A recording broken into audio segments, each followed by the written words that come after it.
Так, меня слышно? А переводчики есть? Пожалуйста, да, переводите. Саша.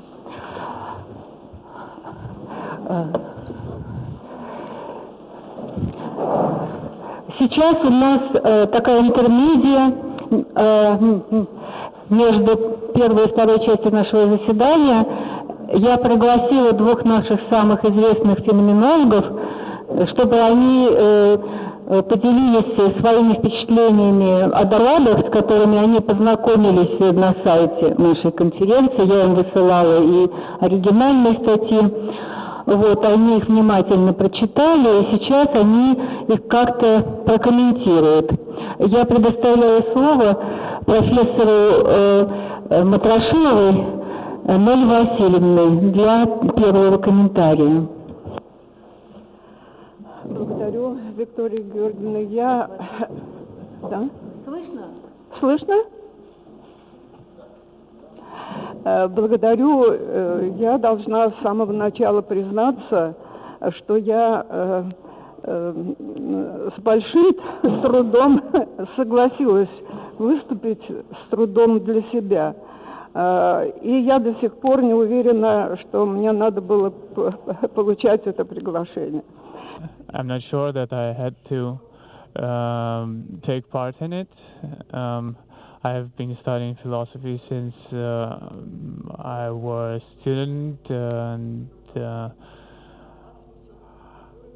I defended my thesis on the second volume of Logical Investigations, which was not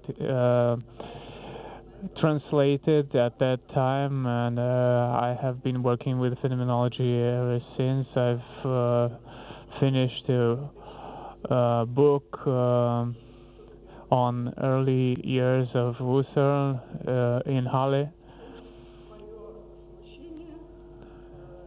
I'm confused, and I'm confused because the second part of the comparison work is unknown to me. I don't know Buddhism. I know only that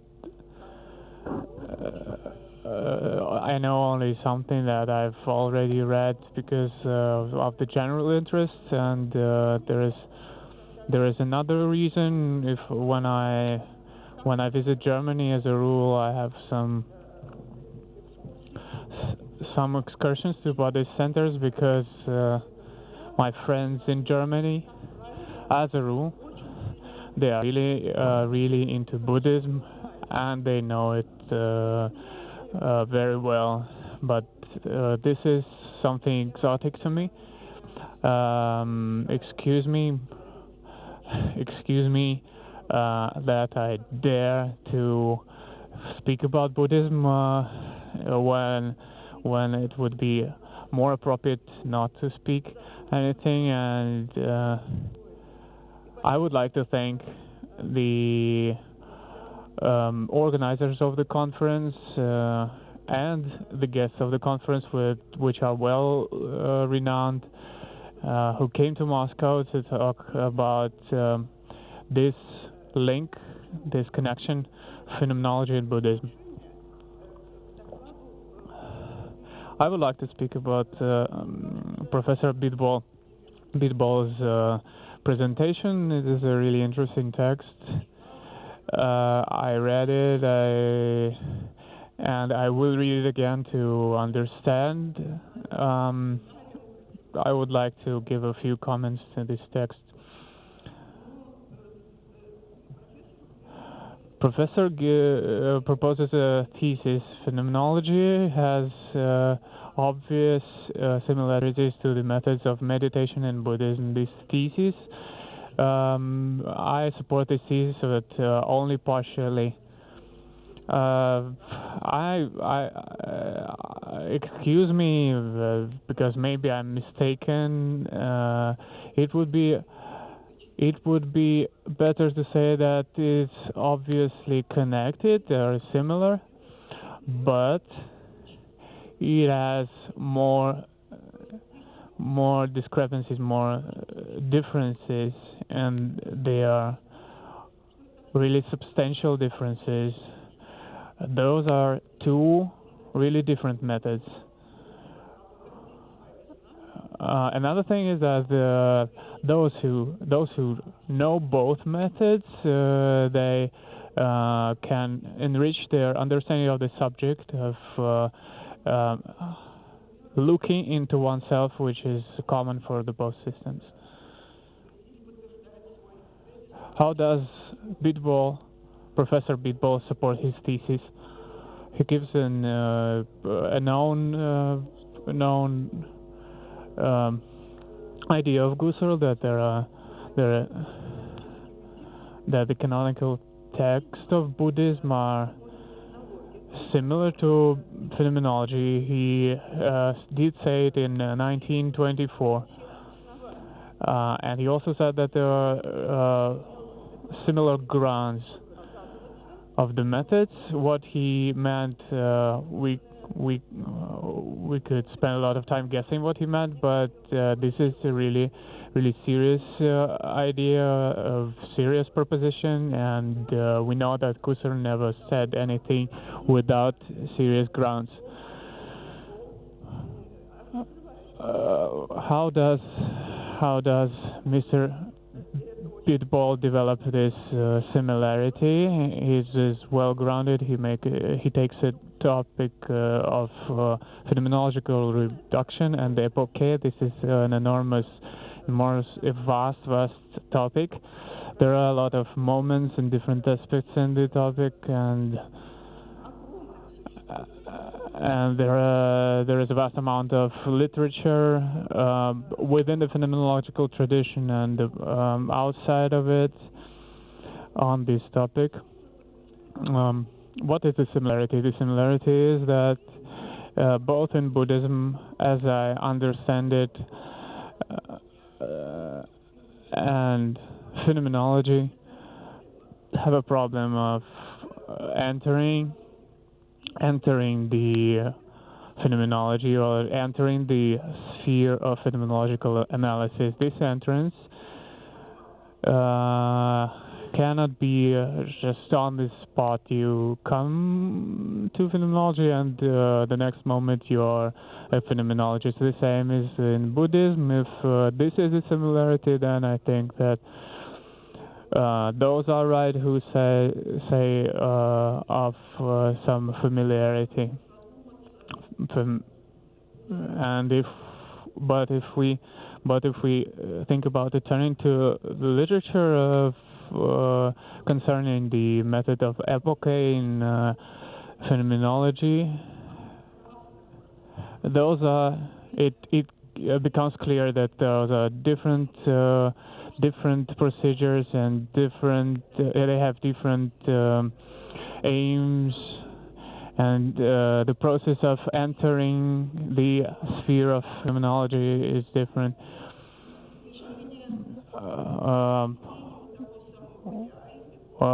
The first step is to identify the field of consciousness which has to be described and or worked upon. Husserl recommends, and this is a phenomenological procedure which have been well described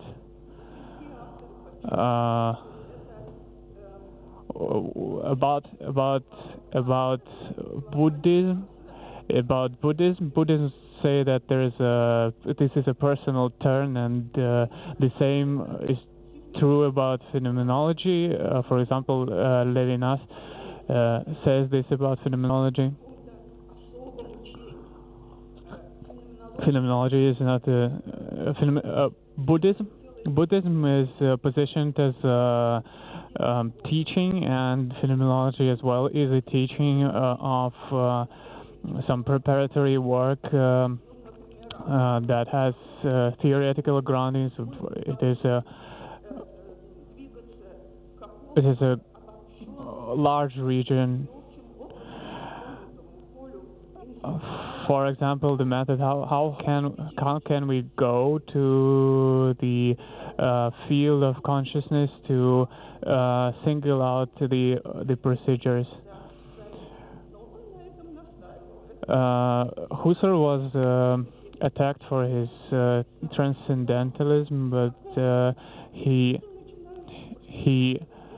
stood by his thesis and never gave up. For example, okay, the next thing is okay.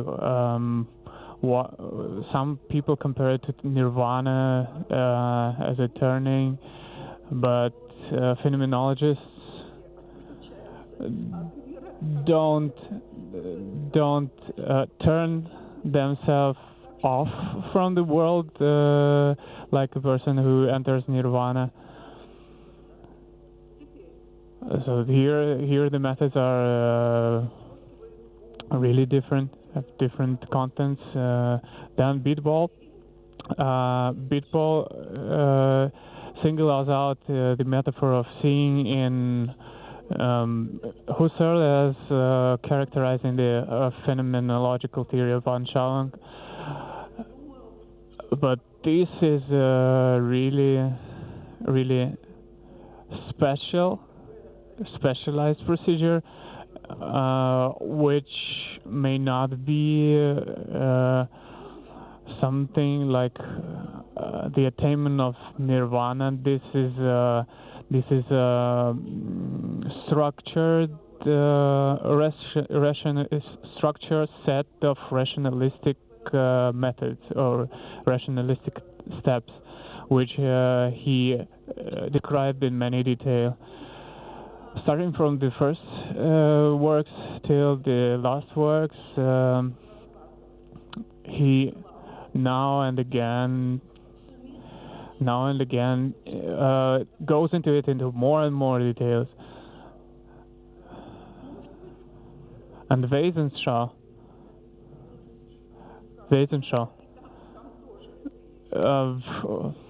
probably Buddhists will say that they have this in Buddhism, but they are talking about a different state of personality. Then Bidball says that phenomenology is against naturalistic points of view.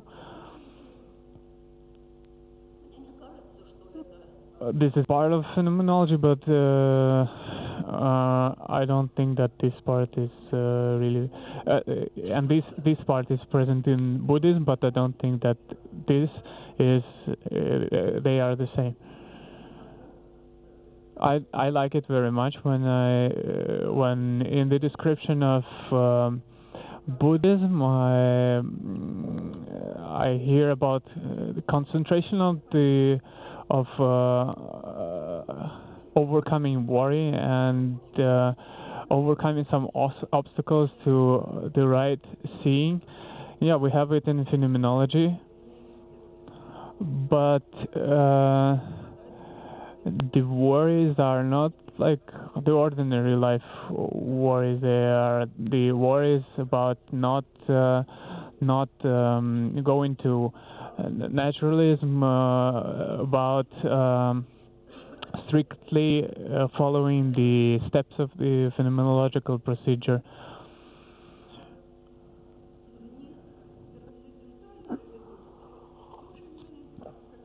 Then transcendental reduction may have some similarity to Buddhism, saying that we are entering some different world, but this has more to do with something that the sciences do. When each science makes its own reduction, physics, chemistry, or philosophy in the end.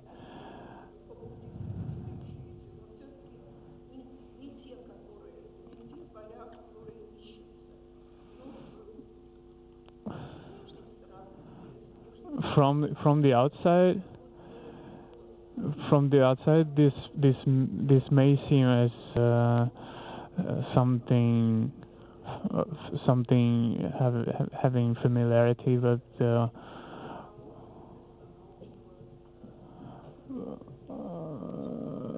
but this is certainly a different thing, and it is oriented on the explanation of how sciences work. The next topic covered by Bidball is the Lebenswelt, or life world theory. This is a really interesting point. I've read about how this Lebenswelt theory, this theory of the life world, arose in Husserl and how it developed in Husserl. We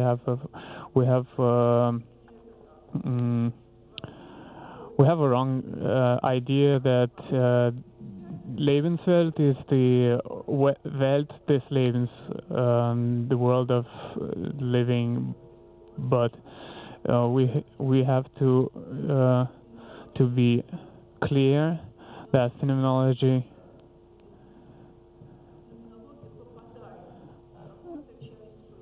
phenomenological thinking it finds itself in some part of our life with which it associates it. For example, there are geometrical forms that people operate with in their lives, and phenomenology is something that turns to this experience of operating with geometrical forms.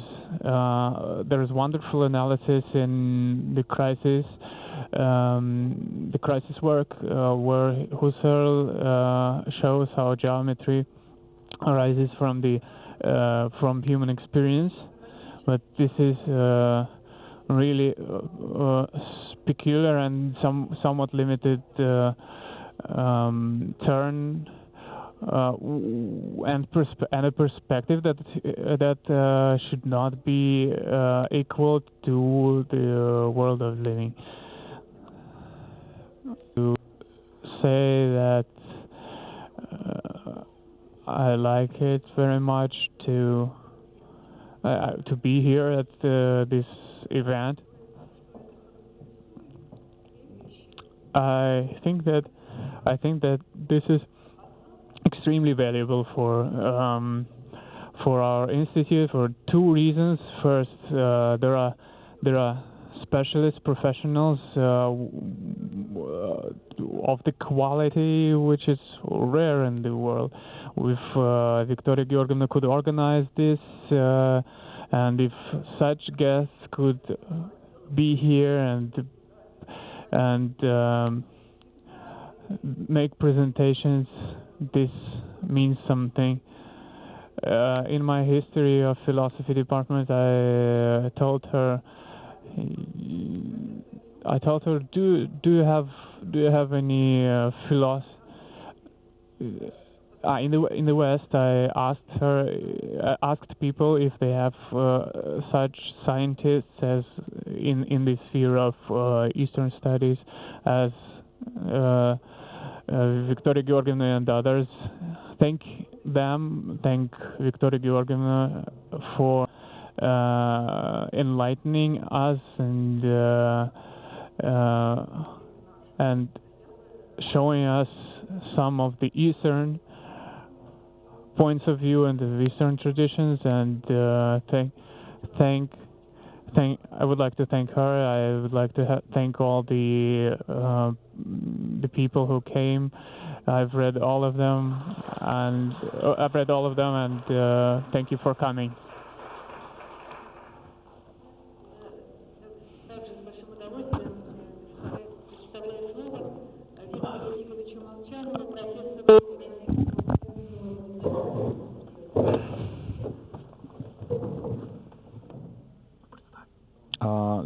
Professor Viktor Molchanov from Russian State University for Humanities. Dear colleagues, I'm very happy to take part in these talks. I want to thank all the organizers of the conference. My comments will be more I only read presentations of the papers, not the. I wasn't here in the morning, and I'm more commenting on general topics of the talks, and my comments are more like concern more of the problems, not on of the like particular statements of the presenters. I think this sort of a conference where phenomenology and Buddhism are compared is very important for philosophy in Russia, because we're not comparing two academical philosophies like analytical philosophy and phenomenology, or neo-Kantianism and Marxism, but here explicitly or implicitly we are comparing philosophy and religion. And the question, if the soteriological element is presented in phenomenology, is a topic of discussion. This is important for Russia because for the status of the religious philosophy in Russia is still contested. How can be contemporary philosophy, like analytical philosophy or phenomenology, be coexist with the religious philosophy? My colleagues, many of my colleagues think that philosophy could be a philosophy only on a basis of religion, but this.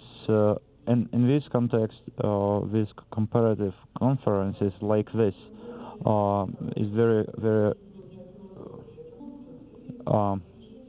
yeah. And first part is first question is concerning religious philosophy. Is the religious philosophy nonsense, or move backwards, for example, to the Hegelian idealism? I think the most important questions is, first question is the question of the structure of of self and non-self. I think here that the comparison of Buddhism and phenomenology should take into account the historicity and differences in the history of Buddhism and also in phenomenology. Concerning phenomenology, always phenomenologists wasn't always agreed on everything in this context. For example, even Husserl in logical investigations from the first part he thought that ich or self is a bundle of perceptions, but in the ideas he changed his point of view and then introduced the pure ego, and he moved from analytical phenomenology to metaphysics, and even phenomenological reduction is metaphysical in their essence is and the metaphysics is not sort of the description of the it's more like I took metaphysics as a statement of a fact of the state of affairs. If we take like first edition of philological investigations, we can find there the understanding of the self as a object like a tree, and starting from the psychological level, they going deeper to the stream of consciousness, and when I read the presentation of Professor Zahavi, I found this sense of self like an achievement, and the achievement like the end, and like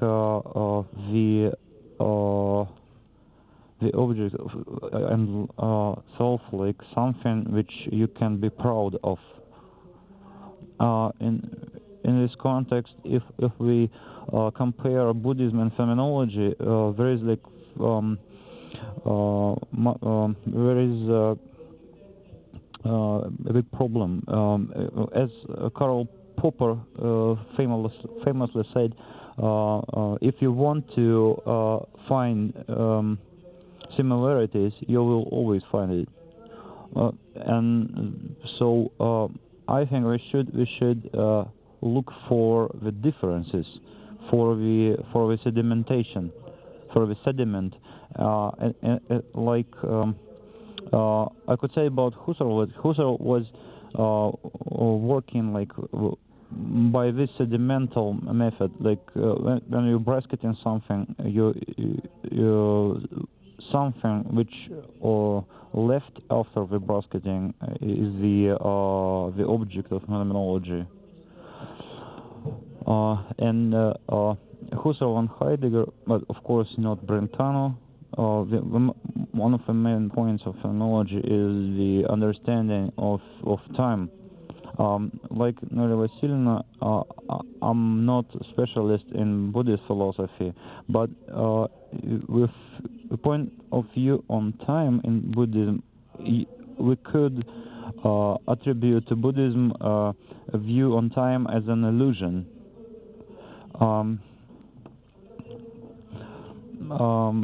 Concerning phenomenology of Husserl, the time is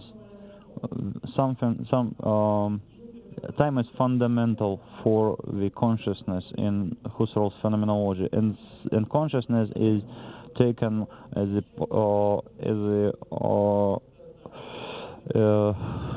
a multi-layered like time consciousness, and at some point of which we can go further, and Husserl like saying we can only look.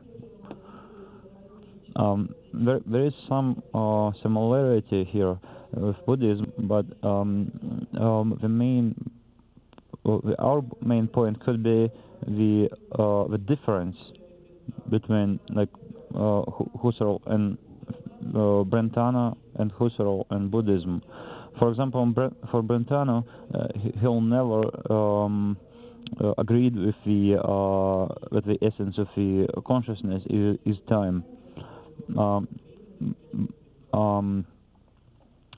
And for Brentano, time as a presupposition for existence of consciousness would be impossible. My next point concerning the presentation of the Professor Zahavi, in Western literature, there is lots of the terms term first point of view. This term is taken from the analytical philosophy, but right now it's also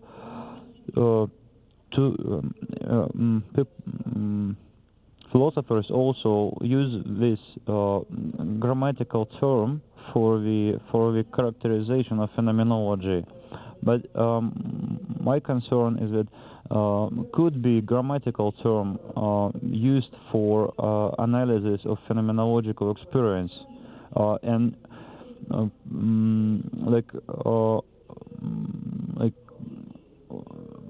from a first look, obvious term, first point of view is not so transparent. For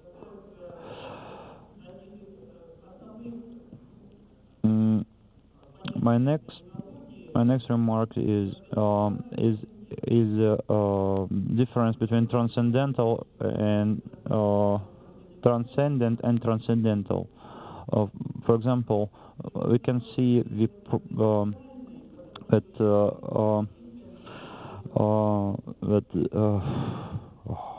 phenomenology is transcendental because it should analyze or shed light on the transcendent.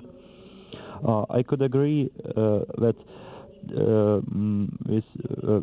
transcendental and transcendent could be correlated, but those terms in Husserl is not correlates. And Husserl used word transcendental even before he named his phenomenology transcendental phenomenology.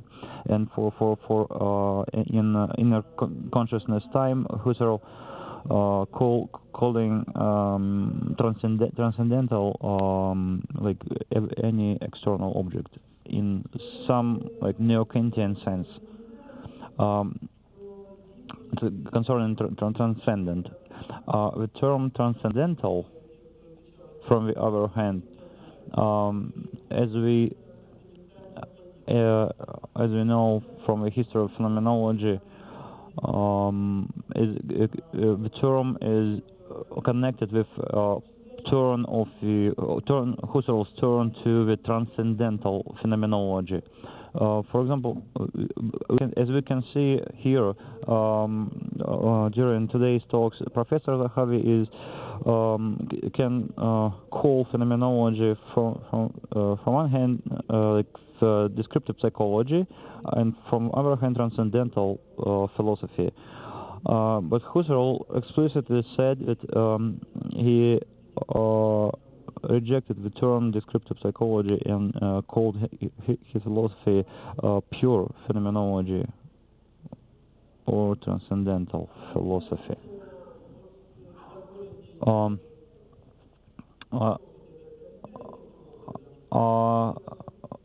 I'll continue by remark that this turn to transcendentalism in Ideas 1 wasn't like simple conceptual move which Husserl made by changing his theory. I think that Ideas 1 is the one of the major steps in development of philosophy that married, somehow engaged the phenomenology with the German idealism. This is the term transcendental ontology, term Sein, and also many stylistic parts. The term essence, this terminological change in the doctrine made Husserl German philosopher, because in logical investigations he's completely different. He was like, in logical investigations he was like more like Austrian philosopher, like pupil of Brentano.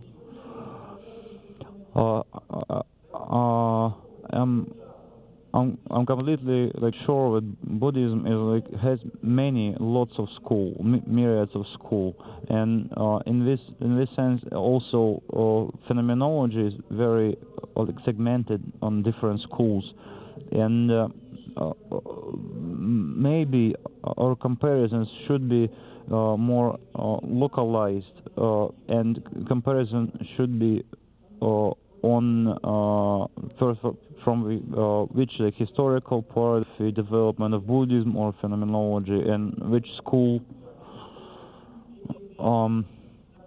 So we can see here, we can compare here not only the not only similarities but also the differences.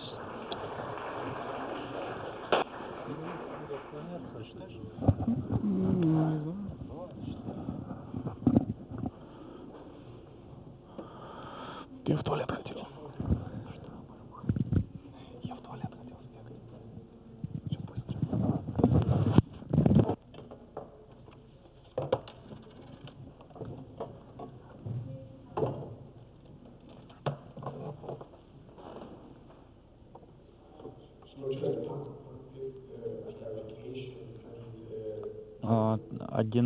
Одна поправка только, такое пояснение. Я не сказал, что феноменология Гуссерля должна быть пониматься как форма дескриптивной психологии или трансцендентальной феноменологии. Конечно, Гуссерль сказал бы, что феноменология не разновидность дескриптивной психологии. Я имел в виду, что такого рода интерпретация это мне нельзя приписать такого рода интерпретацию. Это вот касательно вашего комментария о различии между трансцендентальным и трансцендентным, я абсолютно согласен насчет того, что Гуссерль использовал термин трансцендентный до того, как использовал трансцендентальный. Однако я согласен с вашим комментарием по этому поводу, однако я полагаю, что Гуссель использовал, мы должны понимать поворот Гусселя, трансцендентальный поворот Гусселя, как разработка или конституирование понятия трансцендентной. И поэтому мое такое замечание, что эти два термина связаны в своей основе между собой.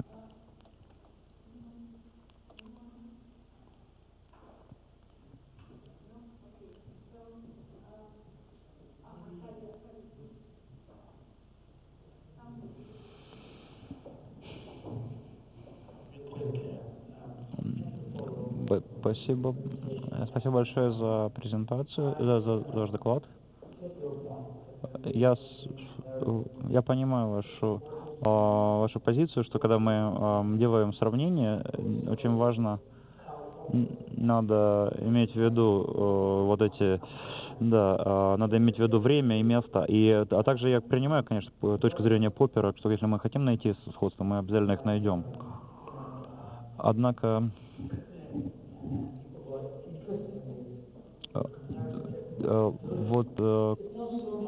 когда люди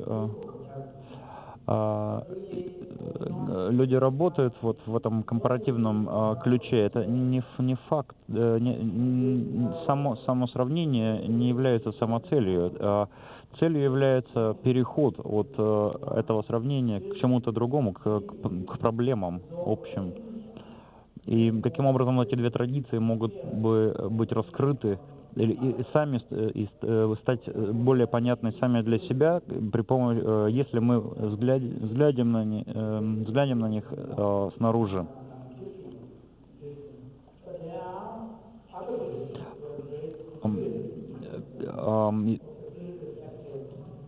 Естественно, с одной точки зрения мы можем в буддизме выделять уровень такого базового сознания. С другой стороны, существует школа буддизма, которая критикует такое понимание базового предорефлективного рефлексивного опыта. Поэтому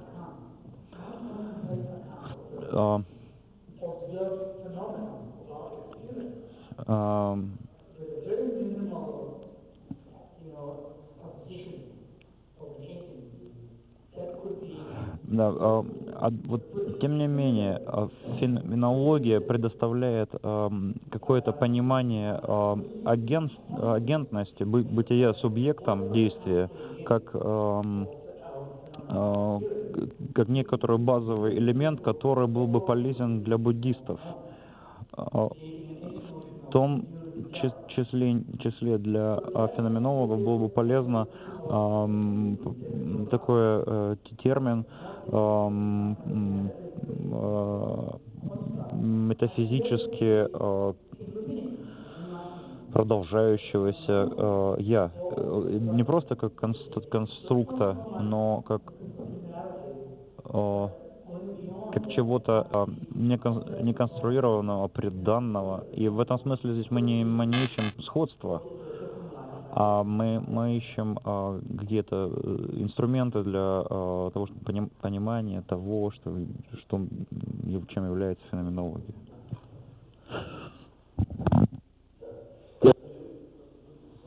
I would like to make quick two remarks. When the real thought arises, be it Buddhist or phenomenological, the ideas will meet this way or another. Maybe you don't know, but Nelly Vasilyevna Matrashilova wrote probably the only book in Russian about ideas one. Reading this book, I was thinking that some passages from it were Buddhist, and maybe she was unconscious of it, but she was writing like a Buddhist from Yogacara, like a Buddhist from a Yogacara of Buddhism, who would agree to some of her notes. Another remark is about what Professor Molchanov said, calling for a search for differences rather than similarities. I wouldn't agree with it, and particularly because we are having this conference, we have the differences. They are given to us, and we will need some work to search we need to exert ourselves to search for these similarities. It is interesting that in phenomenology and Buddhism, both time is the function of consciousness. It doesn't exist per se on itself. In Buddhism, we have the dharma, the idea of dharma, creating time, and time being only the product of making something conscious. And we have similar ideas in the lectures on the consciousness of time by Husserl. If there is time as a function of consciousness and an empty time, like the time when I'm not conscious, Husserl had similar ideas, especially when he's analyzing memory and the mechanism of memorizing, remembering something. Time has layers, as a layered structure, and in Buddhism we see time as existing because there are layers of consciousness grasping itself. And the other thing is the point that Husserl writes ideas one in the spirit of German idealism.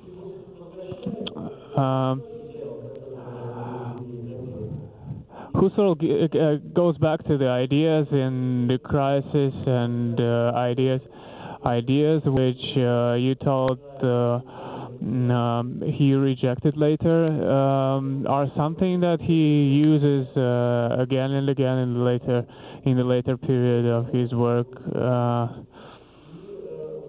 Starting from his interest from mathematics from the understanding of mathematics to the ideas and transcendental phenomenology.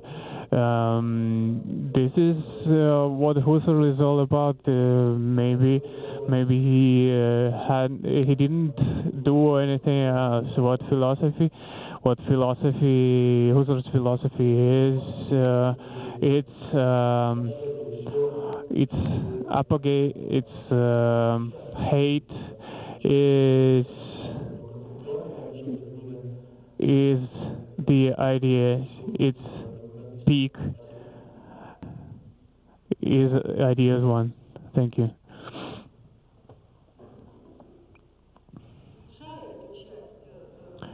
And in this part of our program, I would like to say the following.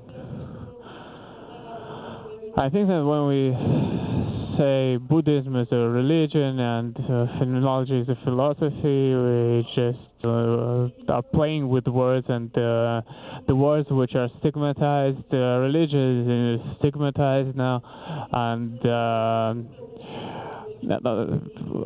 if you ask what religion in Buddhism or Buddhist tradition is, you will quickly find that this is something which you are not used to, something totally different from what you are used to understanding by religion.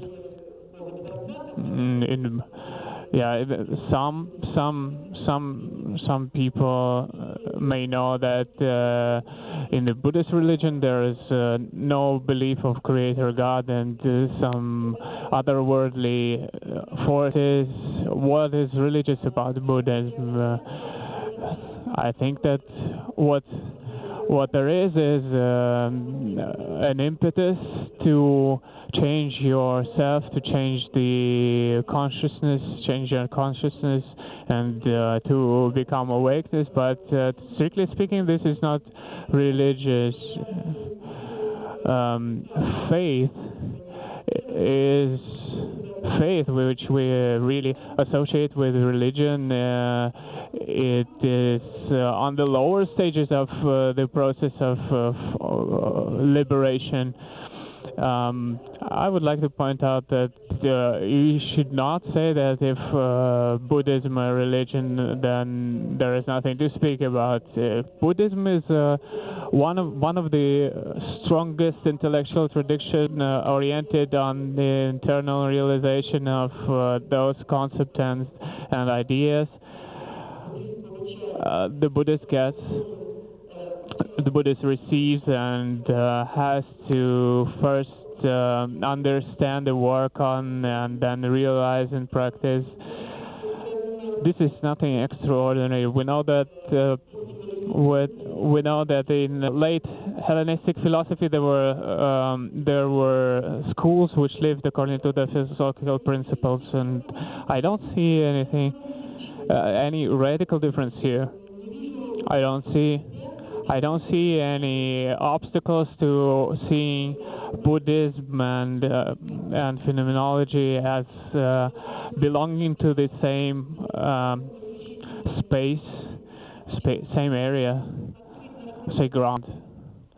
Now I would like to open our roundtable, which is devoted to the topic of subjectivity and the problem of subjectivity, of consciousness subjectivity in Buddhism and phenomenology. We will start this.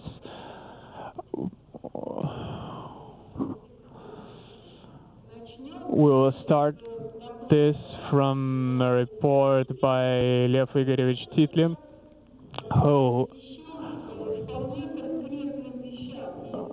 who speaks about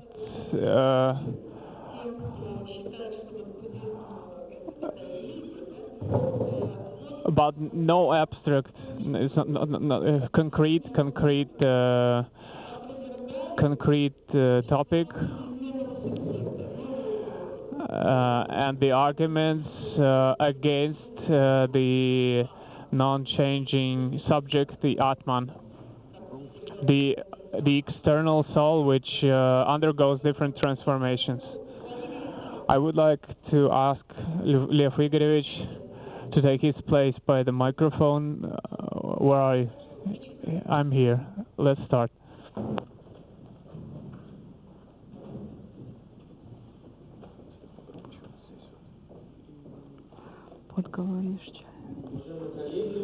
Dear colleagues, my today's report is about refutation of the self in the Buddha of Vasubandhu, the polemics with Vaisheshika. My report is based on my own translation of this philosopher.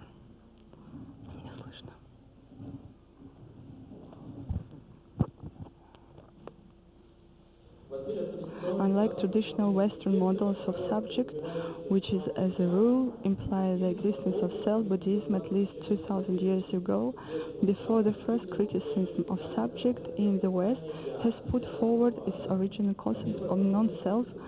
The first similar criticism of the subject of the West has been proposed by David Hume in his treatise of human nature, in which he introduced a so-called bundle theory, according to which the self is not a substantial and unique datum, but on the contrary the aggregate of the collection of bundles in the certain fluctuation part of consciousness or phenomena.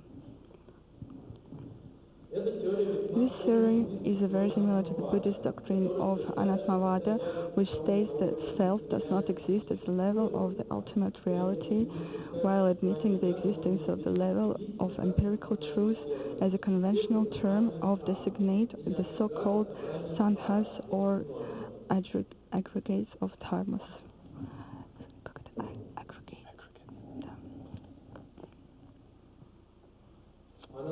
Anatmavada is a direct negation of Atman as predicate of 5 aggregates that make up the physiological complex of the person called sadhans, namely group of material sensuality, rupa, group of feelings, vedana, a representation, sanjana, group of karmic factors, samskara, group of perception, vijnana.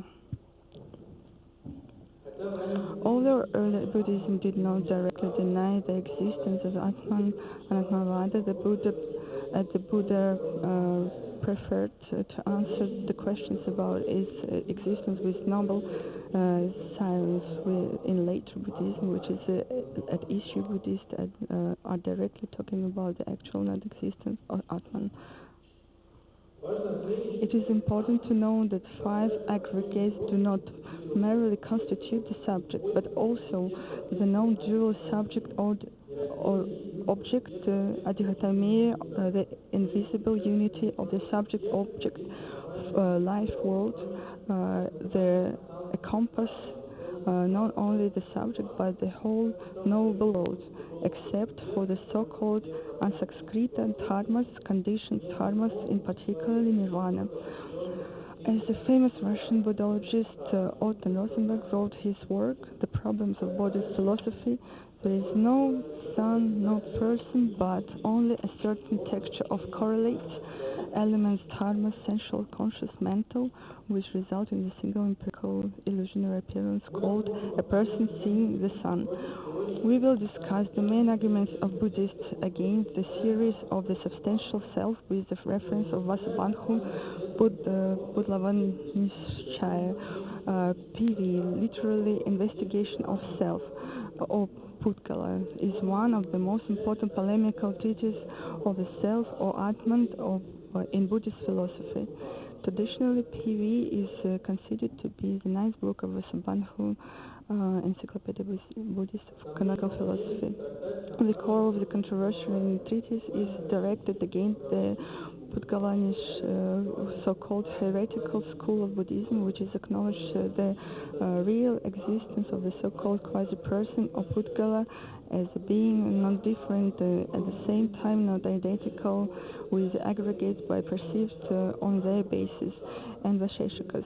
Buddhists understood Atman preliminary as the denial of any constant principle in person, a soul, a subject or agent. It will present the arguments of Vasubandhu against Vaisheshikas and the earliest to understand the epistemological argument. Vasubandhu opens PV with the question of whether there is an Atman, and he gives the answer, no, there is none. Further, he offers the generic epistemological argument or argument of imperceptibility. It boils down to this: self. Atman is not perceived either any common sense organs or during a special meditation from which it is concluded that it does not exist. For Buddhists, the world does not extend itself beyond the experience of the world, the totality of all experience objects. In other words, dharmas or phenomena have status of ultimate reality. Vasubandhu recognizes two basic epistemological tools by which the principle Atman could be known: the direct perception and the inference of effect to cause. The direct perception, says Vasubandhu, is possible for 7 of the 12 groups of dharmas singled out in the cognition process. Only these 7 items can act as objects. This includes visible, audible objects of smell and taste, tangible objects of manas or mind, and manas itself. Therefore, the logical inference from effect to cause is required only for the 5 remaining ayatana, 5 sensory organs, the necessary existence of which is proved by the fact of absence of sensory perception in the case of their non-functioning. By means of the immediate comprehension or logical inference, Vasubandhu says we cannot apprehend anything other than the 12 ayatanas. Because Atman cannot be apprehended by any of the 2 epistemological tools, it cannot be attributed to dharmas or elements of being. However, Vasubandhu does not completely deny Atman or self, but denies only its ultimate reality. He considers it just as a name, a concept that is used in everyday human practice to refer a constantly changing sequence of dharmas. Polemics with Vaisheshikas. Question of Vaisheshika. Remembering and perception. How the difference of moments of consciousness can be possible? Vaisheshika raises the question how to recall the cognition of objects is possible if there is no Atman and moments of consciousness are momentary. Answer of Vasubandhu. Hereafter we. Vasubandhu said that from the Buddhist point of view there is a certain state of mind, mental imprint, which appears due to habit, repetition, etc., aimed at the recalled object and causally associated with it, preceding the act of remembering, which is not destroyed due absent-mindedness, grief. The remembering as a moment of consciousness causally arises from the preceding moment of consciousness. Who then remembers? Asked Vaisheshika. If there is no Atman, Vaisheshika understands the process of remembering on the basis of agent, which captures the object of perception using the recollection ability. Vasubandhu asks whether there is any difference between the agent grasping the object to recall and the emergence of recall in the stream of consciousness, and says that there is none. What indeed causes recollection? As mentioned above, a special moment of consciousness, although we say Chaitra is perceiving. In fact, there are just seeing the act of remembering in stream called Chatra. Question of Vasubandhu: who indeed owns recollection if there is no Atman? It restores. It retorts. What is meant by ownership? If the recall is directed to the object, then there is not correct, because firstly the recall cannot move anywhere. Secondly, it turns absurd because a memory that is already there is directed by subject to recall an object which already exists in memory. There is only one option. The owner of memory is the cause of the occurrence. This is what V.Г.Lысенko himself argues. The relationship between owner and ownership is nothing more than a causal one. Who is in this case the knower? Who is the perception?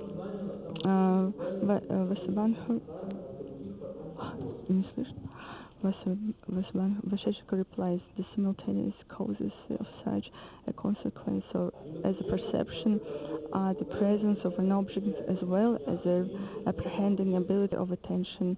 V.Г.Lысенko argues what is that all states refer to some substance. For example, the expression Devata works, Devata cognizes, refer to subject, predicates refer to subject.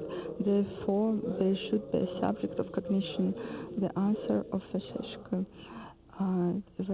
asks what is understood by subject Devata. It is if it is Atman as a substance, its existence is still to be proved. If it is a conventional self, it is indeed the option of the Buddhists. Moreover, the working and cognition, in fact, a causal occurrence of some dharmas from other dharmas within the same stream. It is not correct that perception grasps the object. In fact, but perception occurs causally in the form of an object. V.Г.Lысенko admits that it can be conventionally said that some agent recognizes the object. For an action, the preceding perception is the cause of the perception of an object, and it is, in this sense, it can be called its agent. Perception is actually a sequence of causally interconnected moments of consciousness or perceptions. Thesis of V.Г.Lысенko.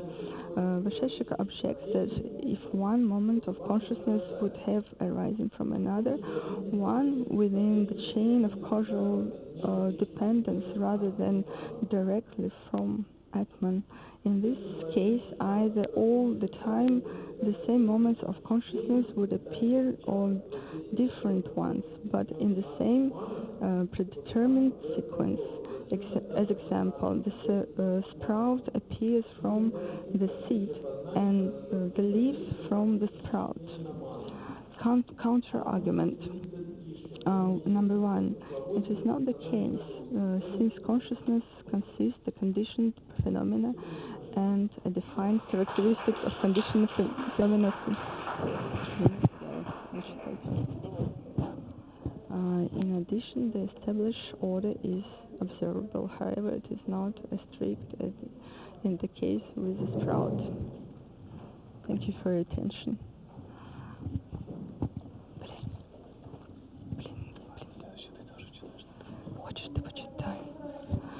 First of all, I will try to specify provisions which bring together Buddhist philosophy, in particular philosophy of Japanese Buddhism and phenomenology, the denial of significance of the abstract subject-object dichotomy as a premise for knowledge, the presentation of the arcs of consciousness as a correlation of conscious subject and perceived object, the rejection of metaphysical construction of pre-given absolute entities such as the absolute spirit, the thing in itself, etc.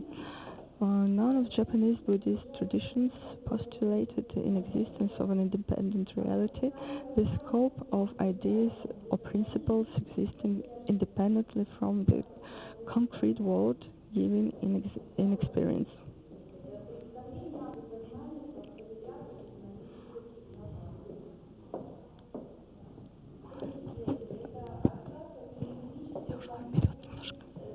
Я ушла немножко вперед.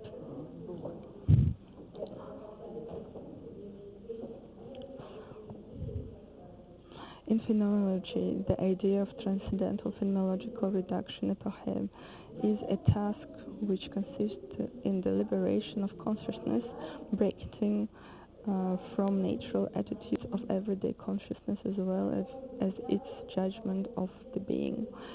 As a result, it is possible to access the pure consciousness of the transcendental ego, the original experience.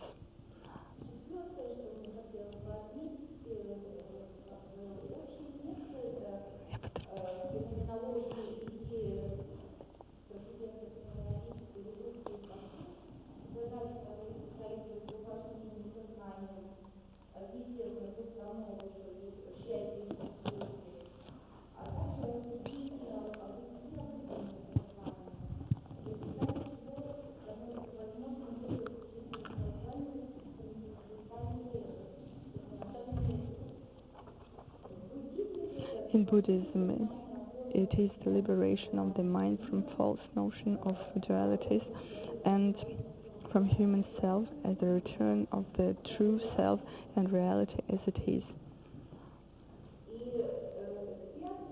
Number 5, the individualness of the spiritual, the corporal, the idea of a living body in phenomenology and the body consciousness in Buddhism.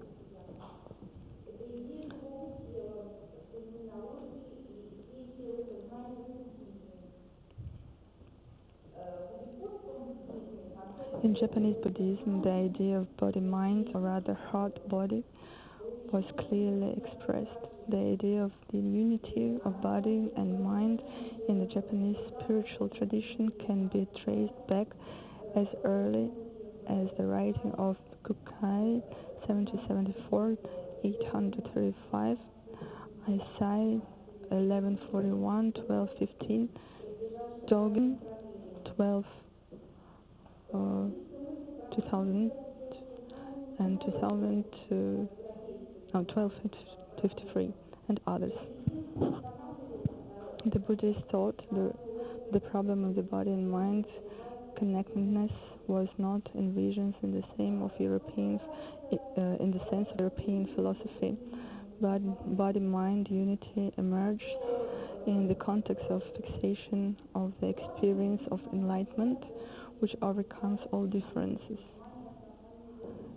However, there are significant differences between Buddhism and phenomenology, the main of which the difference in the interpretation of the subject and the foundations of its unity. Now let's turn to the question of the possibility of the Buddhist phenomenology, such as an attempt was made in the works of the representatives of Kyoto school in Japan. This is not Buddhist philosophy in the strict sense of the word, but it is a philosophy as a derivative of Buddhism and their ideological source.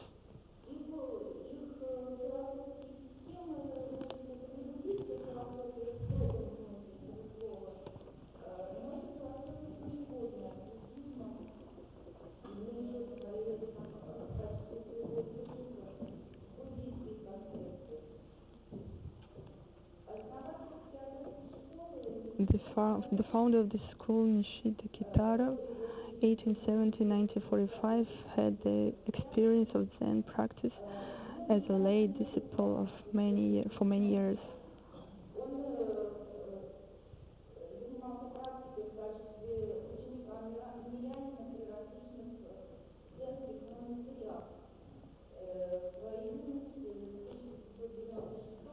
From 1896 to 1904, before he devoted himself to philosophy.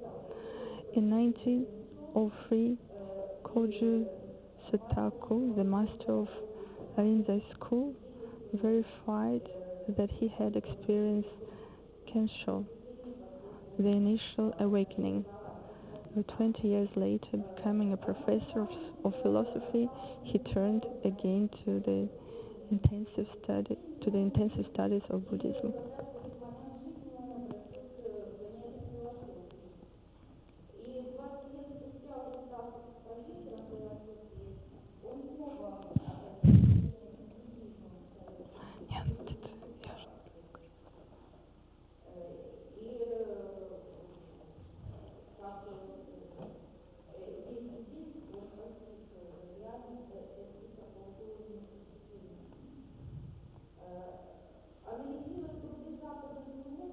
Japanese intellectuals were acquainted with the translation of Husserl as early as in the 1910s. Nishida was among these Japanese philosophers who made reference to Husserl and was one of the first who began to lecture on his philosophy, presenting him as one of the prominent representatives of the Brentano school.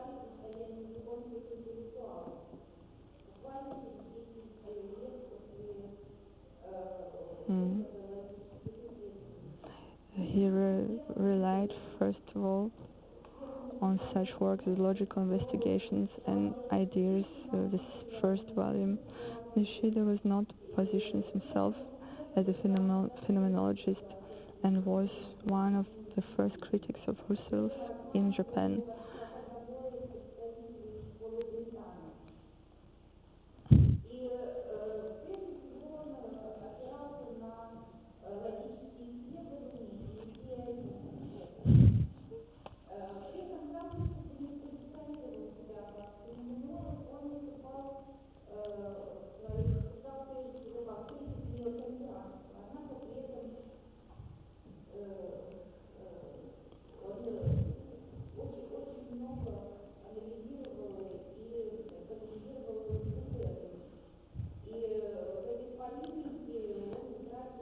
He argued with Husserl, but the main target of his criticism was the neo-Kantianism.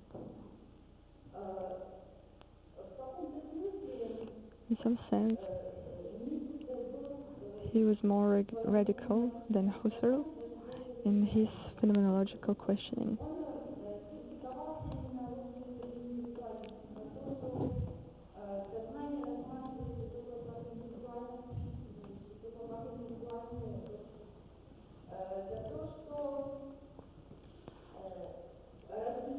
Nishida criticism of phenomenology.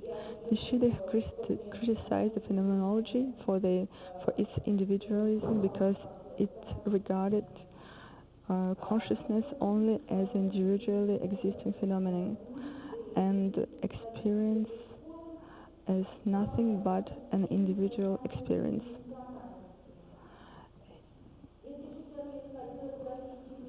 He reproached the Western phenomenology of preserving the distinction between the subject and an object.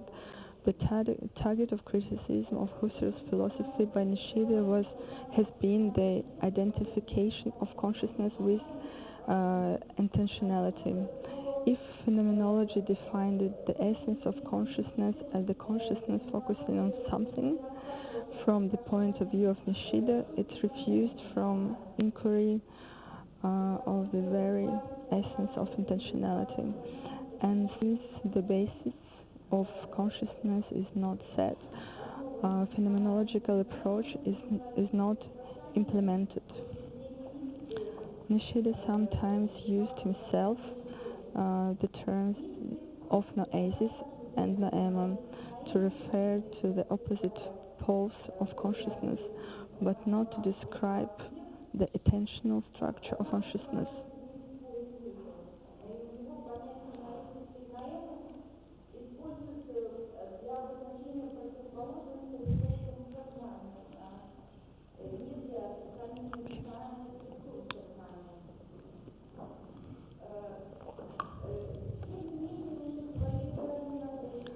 At the same time, in his early work, A Study of Good, Nishida already actually acted as a phenomenologist, exploring the physiological experience in his theory of pure experience.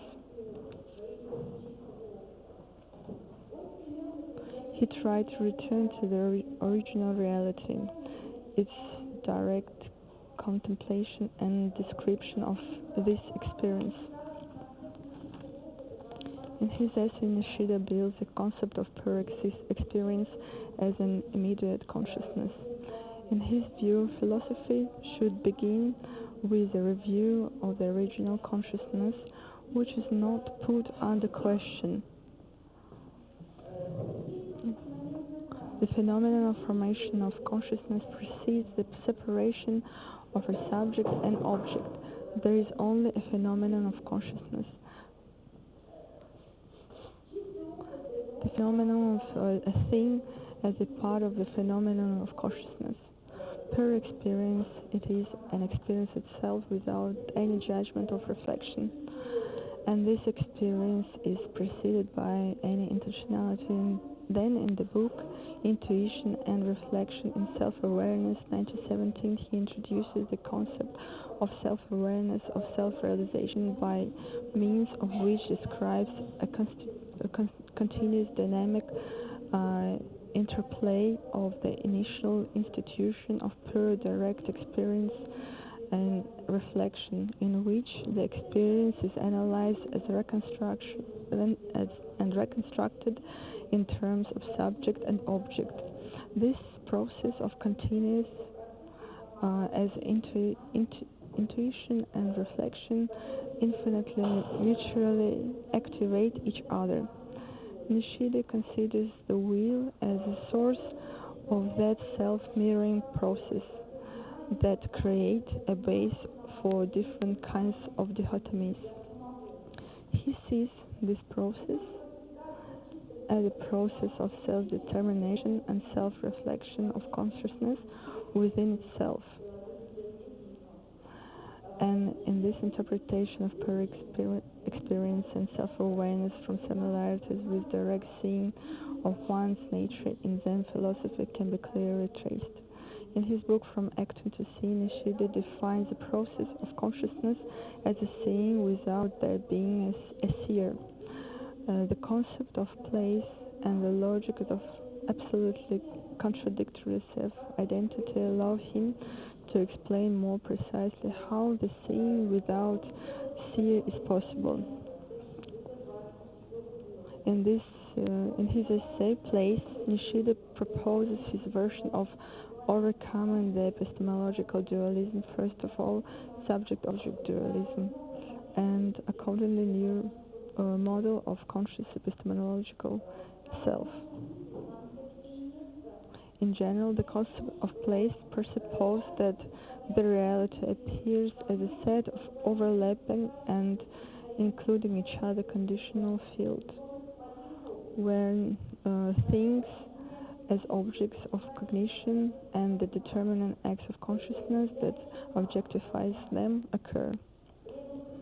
And the ultimate of all encompassing field is a place of absolute nothingness. In fact, he uses the Mahayana Buddhist concept of emptiness, which means the negotiation of dependent existence, and asserts the universal interconnectivity of the world. So place is the location of our direct experience of reality, which carried out acts of our consciousness. The epistemological subject is not something preset in advance as a center of cognitive activity. On the contrary, it is continuously created and transformed in the living process of consciousness.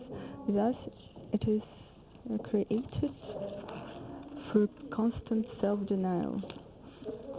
The locus where the process takes place in the foundation of epistemological subject as a unity. All which is perceived as an object becomes an integral part of it.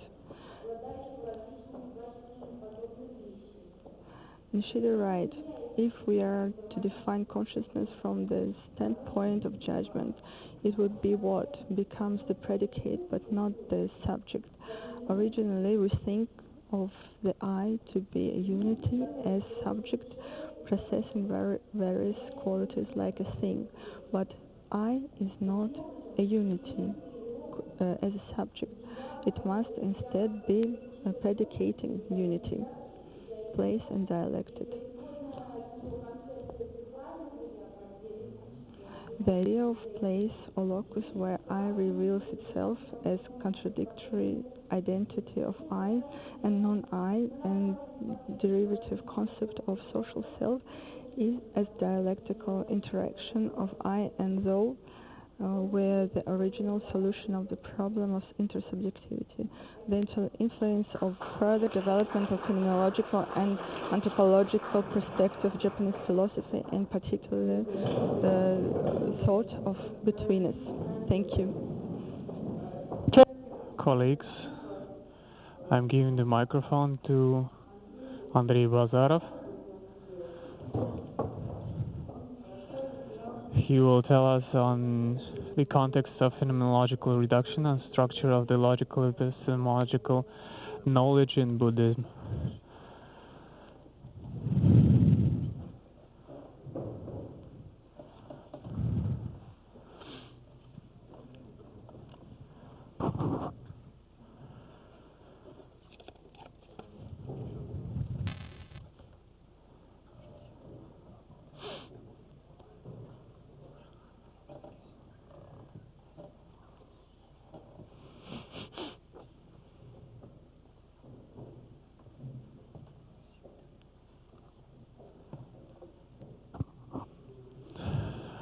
Hello, dear colleagues. I would like to give you a presentation on the context of phenomenological reduction and the structure of the logical epistemological knowledge in Buddhism. Right from the start, I would like to say that I am based on two theses. First, a philosophical concept, any thought or idea may have different genesis, but different ideas may be united by typology. I am the historian of philosophy, and the historians of philosophy like to talk that every idea is unique, and otherwise it would not be philosophical, but culturology and anthropology, modern culturology, they have to be based on the history of ideas, the history of philosophy. Comparison doesn't mean that we're looking for differences and similarities. The second thesis is contextuality, modern methods. The essence of modern methods is that the context is the most important, and the links you find, semantic links you find, are the ones you work with, basing your philosophical position. I have to admit I'm not that good at phenomenology. I did it in the student times, and for me, phenomenology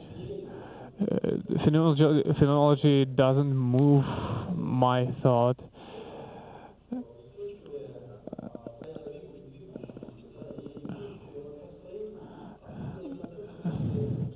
And my thought has different sources, have different inspirations, but I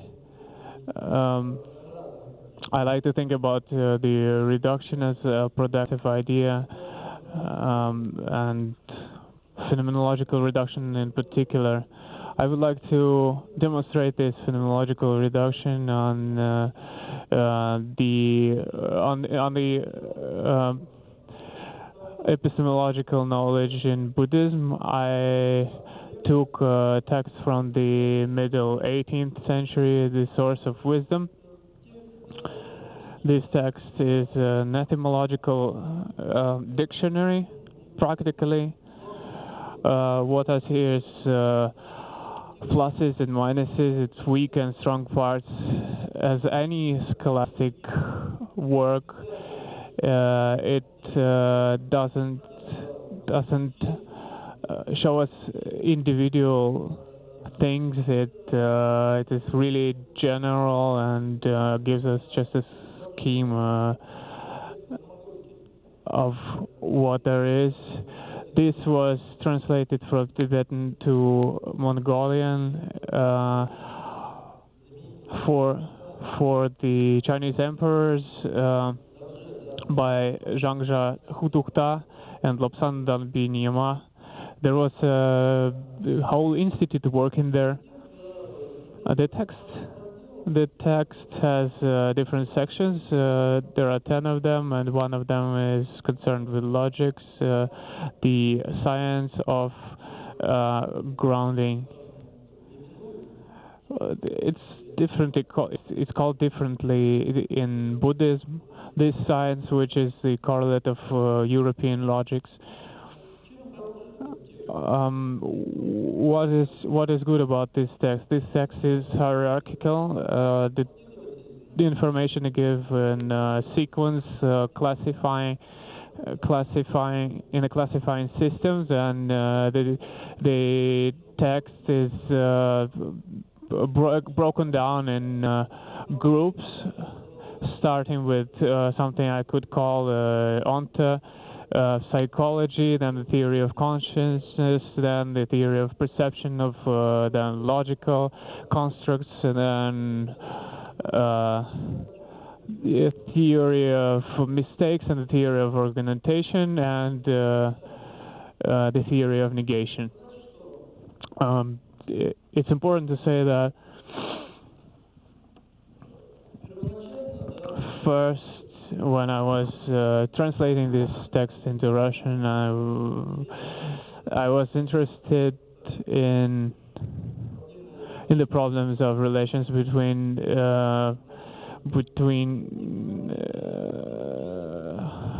fields in mathematics, and saw it as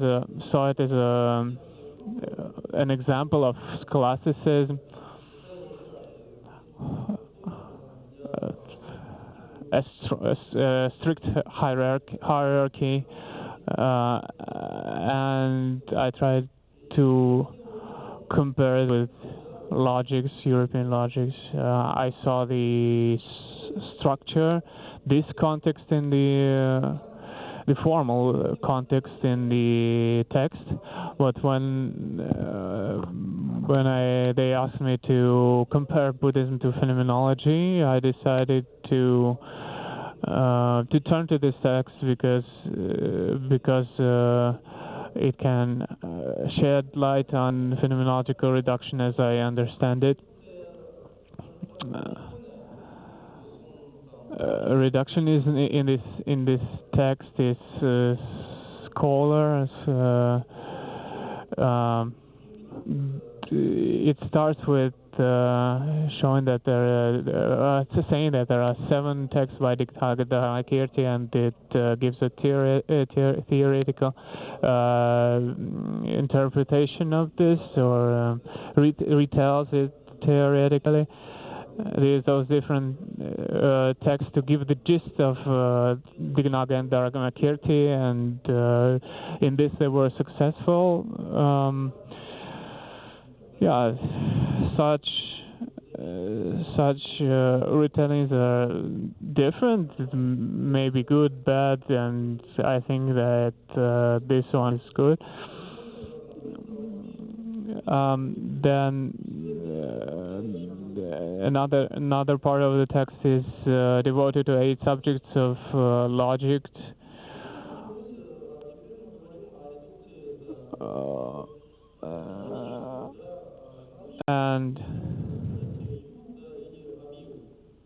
And then it goes about the reduction, and the reduction starts something we may call phenomenological reduction, and begins with the category of objects. There are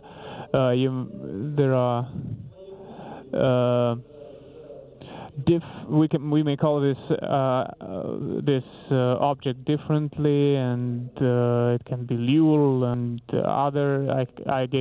I can give other variants, and they have different. There is a gap between this understanding and what we may understand by the English word object. The object, what is meant by the object here is the object known, the object of comprehension, meaning the object of valid cognition, something existing, and the existing base of valid cognition or valid comprehension. Everything. These variants you may see, on the slide. They are all the same.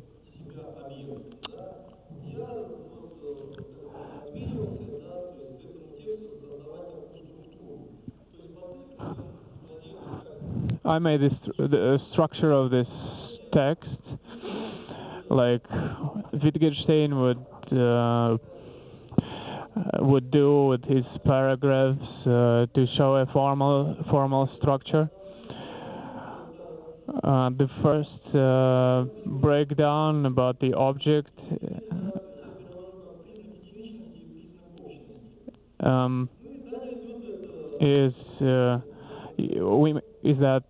shows that we may see object as principle of individuality and principle of generality. So an object is a specifically characterized phenomenon, and second, generally characterized phenomena. And you may see the etymological background of those types or subtypes of object. Next movement is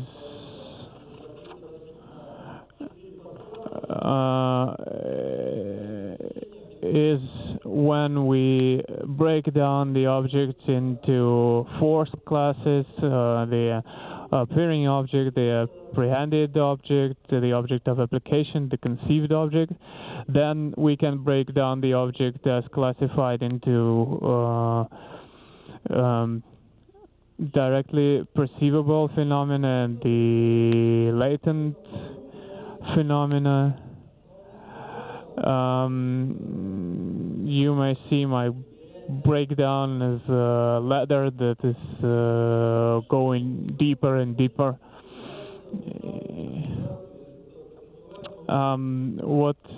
What is really important is that we can see objects as consciousness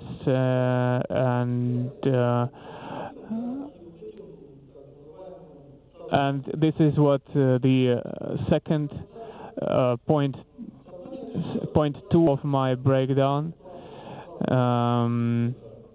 is all about. Number 2 is object as mind, consciousness, knowledge, and clarity. It should be said that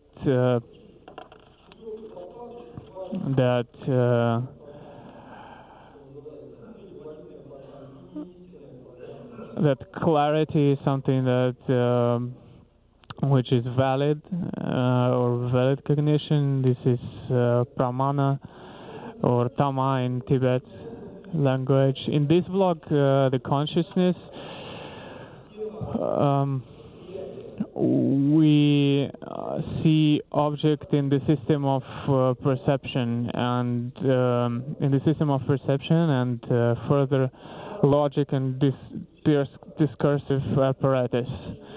We may say what is the relation between object and the consciousness? If we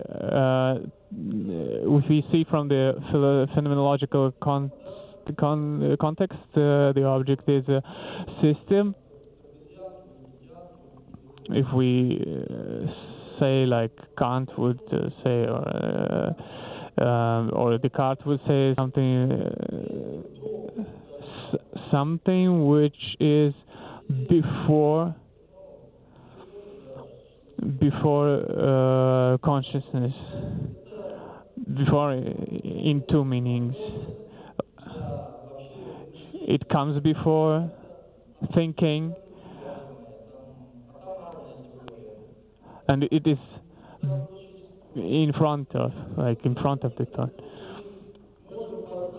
Something which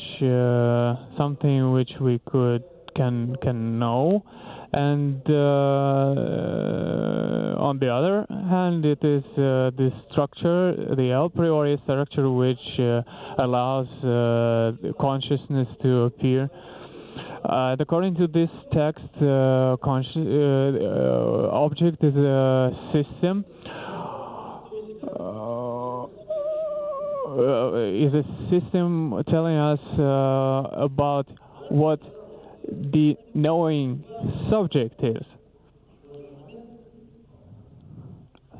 Another important point is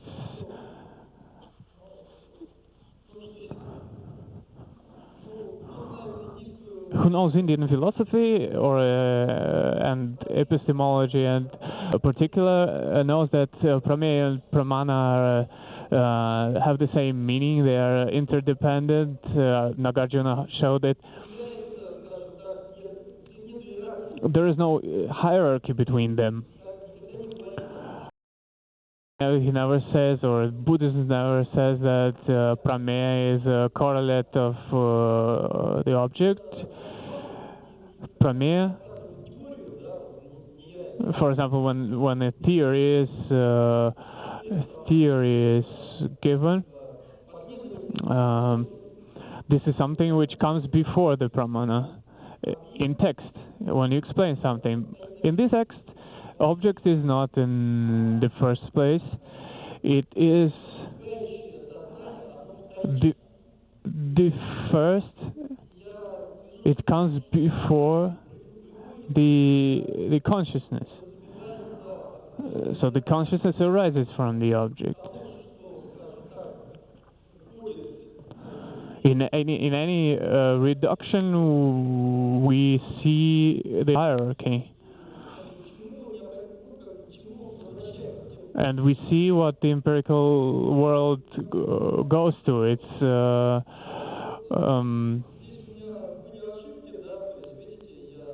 source. I had mistakes in my research. For example, law is to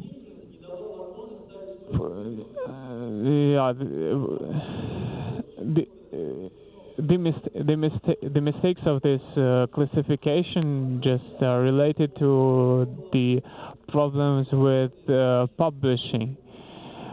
I couldn't show the real numbers in this hierarchical system. If you know what pratyaksha and anumana are, you can see that pratyaksha is first. Pratyaksha comes first, and anumana there, and pratyaksha is a subdivision of anumana. Yeah, pratyaksha is direct perception, which is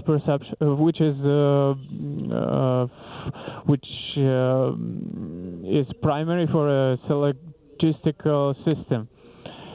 This text, I don't know how it could be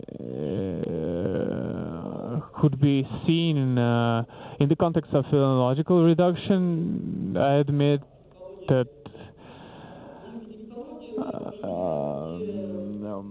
but as far as Buddhist contextology is concerned, this is something to compare to other texts.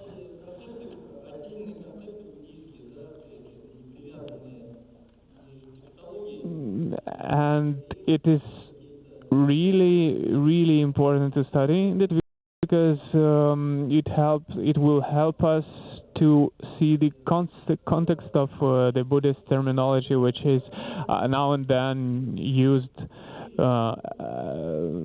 without giving any links. And if we take some terminology out of the context, it surely can lead us to false conclusions that those terms are similar to something we can find in Western philosophy. For example, Dharmakirti and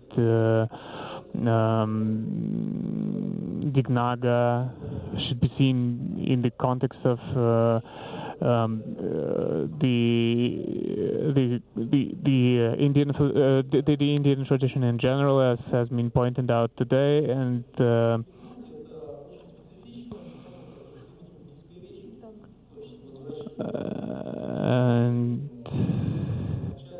at the same time, we should see the narrower context of the Buddhist tradition as well.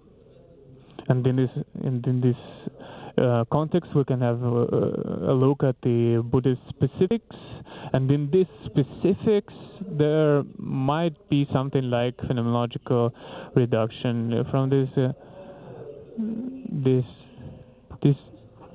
I'm sorry, but we are out of time. Thank you for your attention.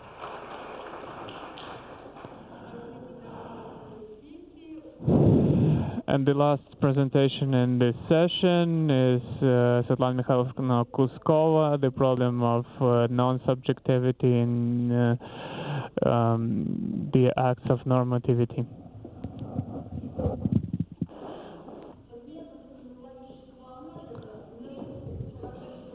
Phenomenological analysis of consciousness identifies such essential characteristics as adherence to norm and regulations,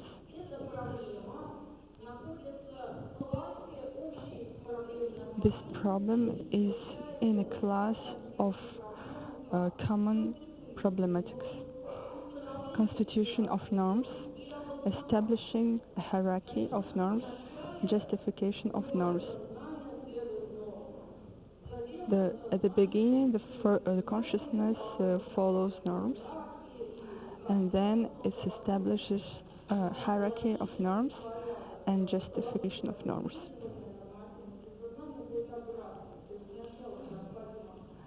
First, it's necessary to say how do we understand norm? How do we understand that something can be prohibited, can be permitted, and how do I recognize it and grasp it?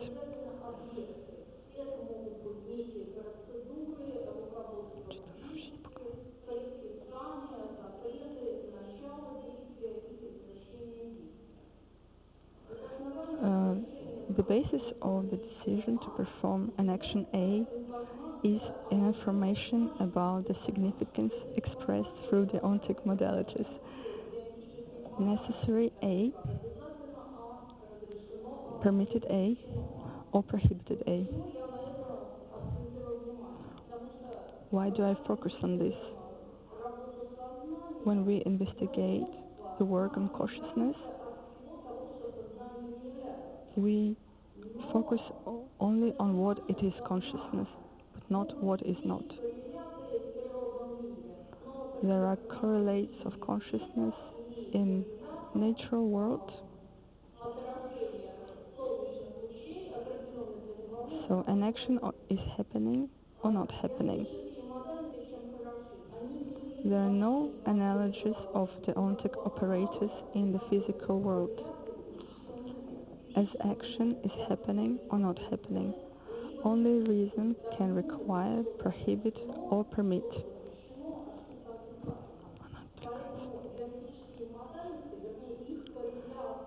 Therefore, deontic operators of consciousness will be the boundary that limits consciousness from non-consciousness.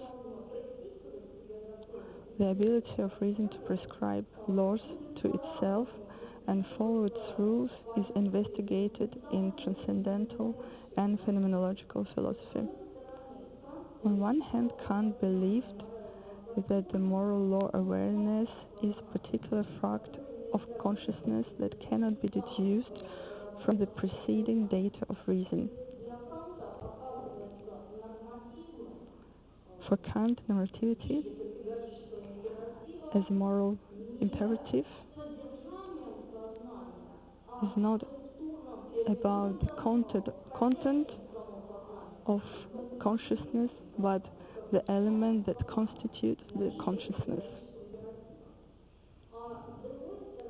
On the other hand, fact of consciousness in Husserl's phenomenology are explored by diverting from empirical information about the existence of anything in the outside world.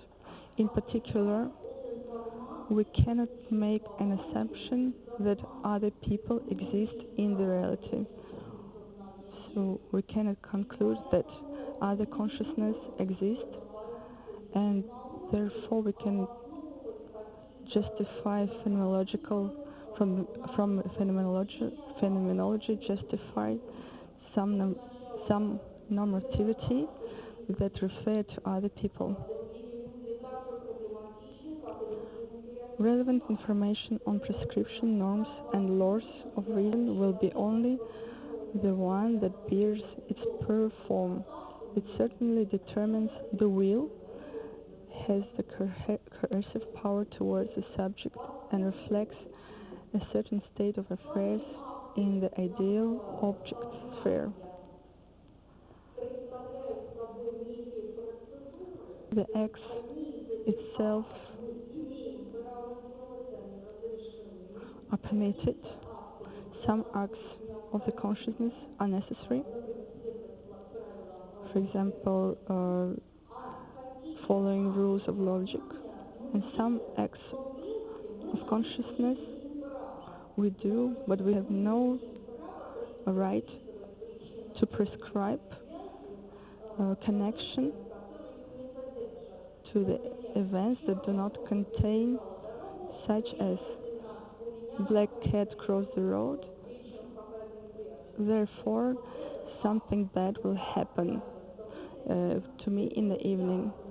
So such act is prohibited to do in our consciousness.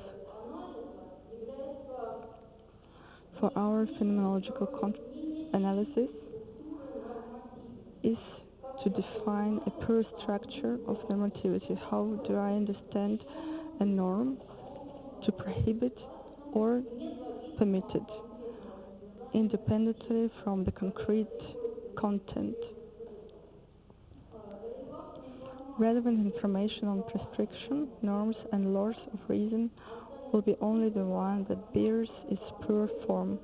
It certainly identifies the will, has a coercive power towards the subject, and reflects a certain state of affairs in the ideal object sphere.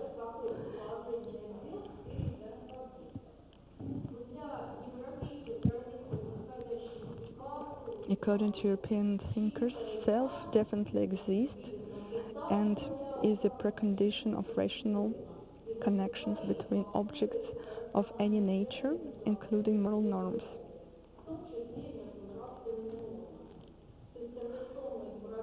In traditional European philosophy, it will accept there is a subject, there is a permanent I or self, there is a rule, and if there is a rule, it should be justified. From the fact of existing prohibitions follows that there is an agent who prohibits doing something and the agent who is prohibited from doing something. So there are two moments that should exist because there are norms that exist. And this is the consequence of European analysis of subject of European philosopher behavior. Educated mind plays both roles, commands and obeys itself. Discovering the supreme principle of following the norms, the mind defends its universal nature. Every rational creature is obliged to follow this rule. In our opinion, from the fact of normativity of the mind should follow only a thesis of its non-uniqueness, but neither a thesis of its necessary being, nor a thesis of existence of other minds. An option when per self does not exist corresponds with the normative nature of consciousness.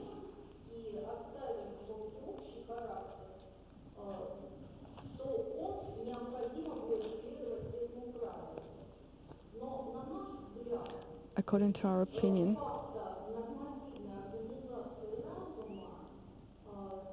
from the fact of normativity of the mind should follow only the thesis of its non-uniqueness, but neither the thesis of its necessary being, nor a thesis of existence of other minds.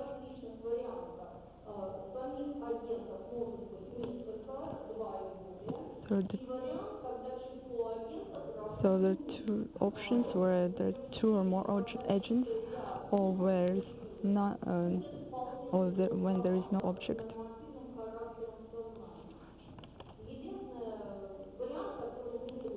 An option when pure self does not exist corresponds with a normative nature of consciousness.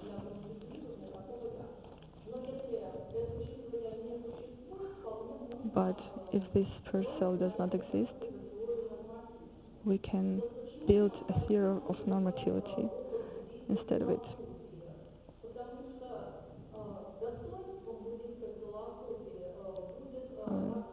The advantage of Buddhist philosophy that does not unequivocally claim that pure self exists.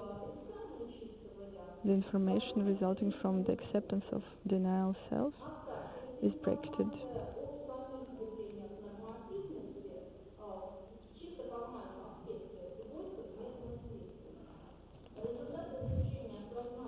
In a formal, the results of studying consciousness achieved in Buddhism allow to develop and to unite transcendental and phenomenological approaches in order to analyze normativity.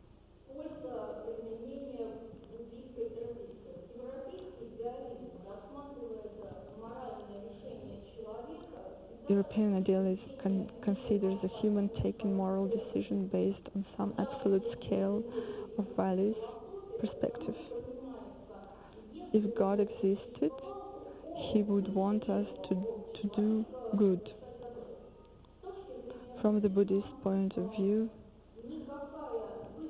the highest instance that prescribes certain laws to us is not postulated, and an imaginary absolute scale is not given to us.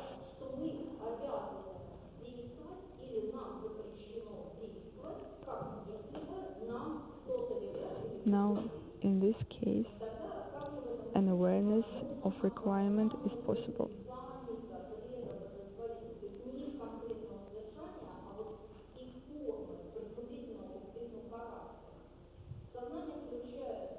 Consciousness includes and excludes the process of perception, of processing, of transmitting information.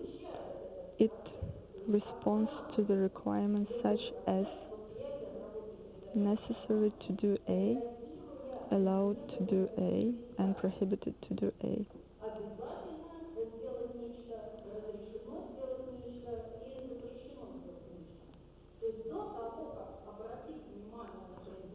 Before paying attention to that subject, or we stop paying attention to the object, consciousness should receive some command, necessary, allowed, or prohibited. So, some norm of higher order precedes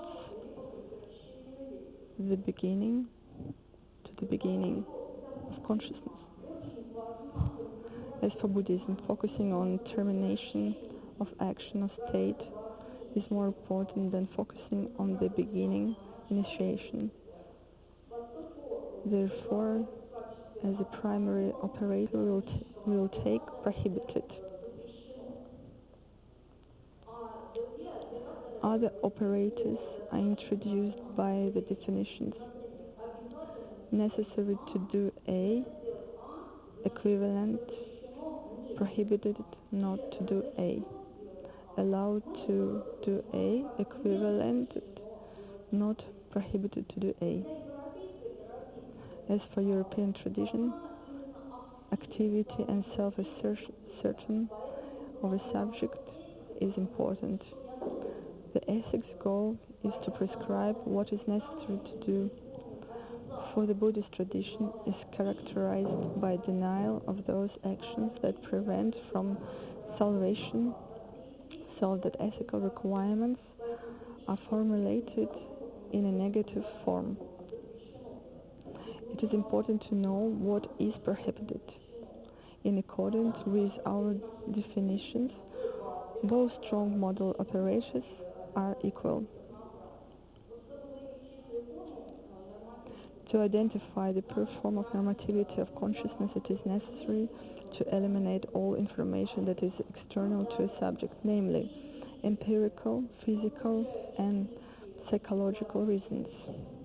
The existing state of affairs in the material world and the world of ideal entities.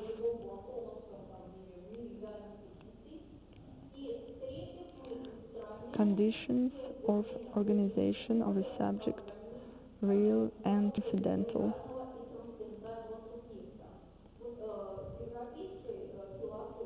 In European philosophy, transcendental and phenomenological philosophy imposes the first two restrictions. The Buddhist philosophy imposes a third restriction on the concept of the consciousness. By eliminating three types of premises, phenomenon, entity, and subjectivity, we obtain a pure form of restriction equally inherent to the normal law, a logical mathematical rule, and objective knowledge. An action begins not with a clean sheet as a result of radical doubt, but with an ordinary state of consciousness, overshadowed by different claims about the world.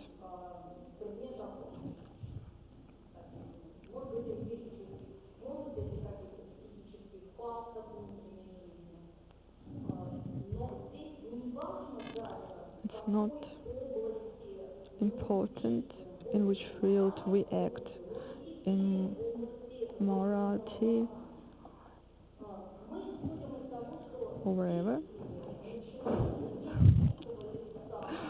An action begins not with a clean sheet as a result of radical doubt, but with an ordinary state of consciousness overshadowed by different claims about the world.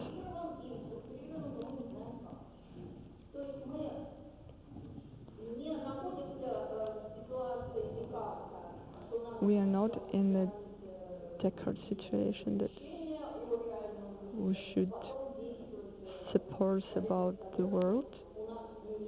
First, we have no postulates about the reality. We act on the basis of our opinions, our consciousness is darkened by our intentions.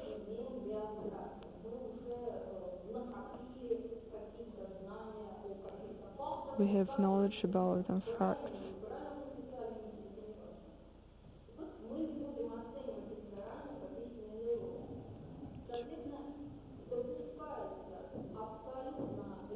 We don't evaluate them in advance as a true or false.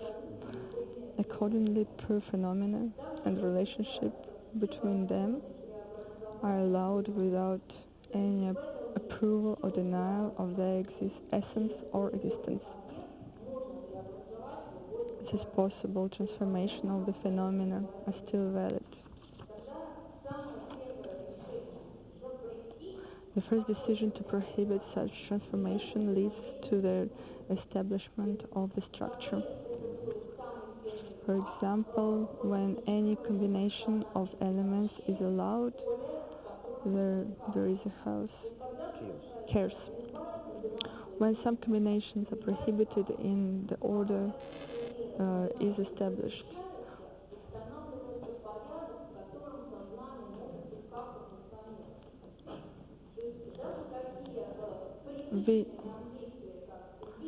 Such actions as vision, reading, and other ways of perception are possible due to blocking of many signals emanating from an object.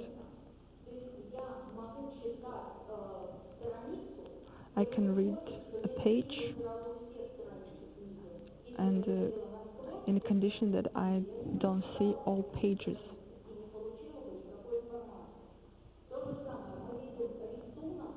We see the drawing.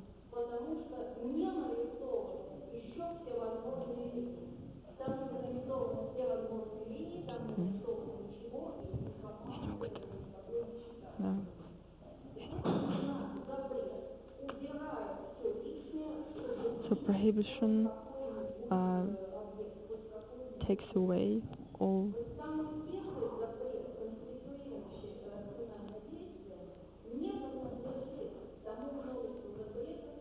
The first interdiction does not belong to many prohibitions regulating the activity, and it precedes the activity as a holistic phenomenon. It is performed on a meta level as an arrangement of chess pieces, as it's not a move in the game.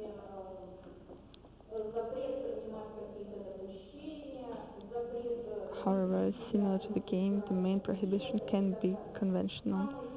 Its correctness, validity, relevance, or some characteristic similar to a truth judgment is defined as correspondence to something else that is not a norm.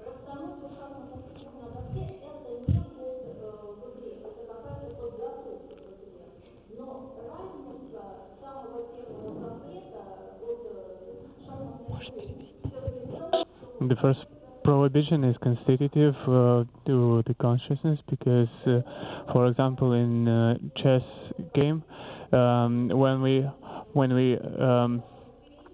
put the pieces on the chessboard, this is something that this is not a part of the game. This is not a move in the game. This is something which makes the game possible. If norm is this, if norm corresponds to the norm, this is correspondent.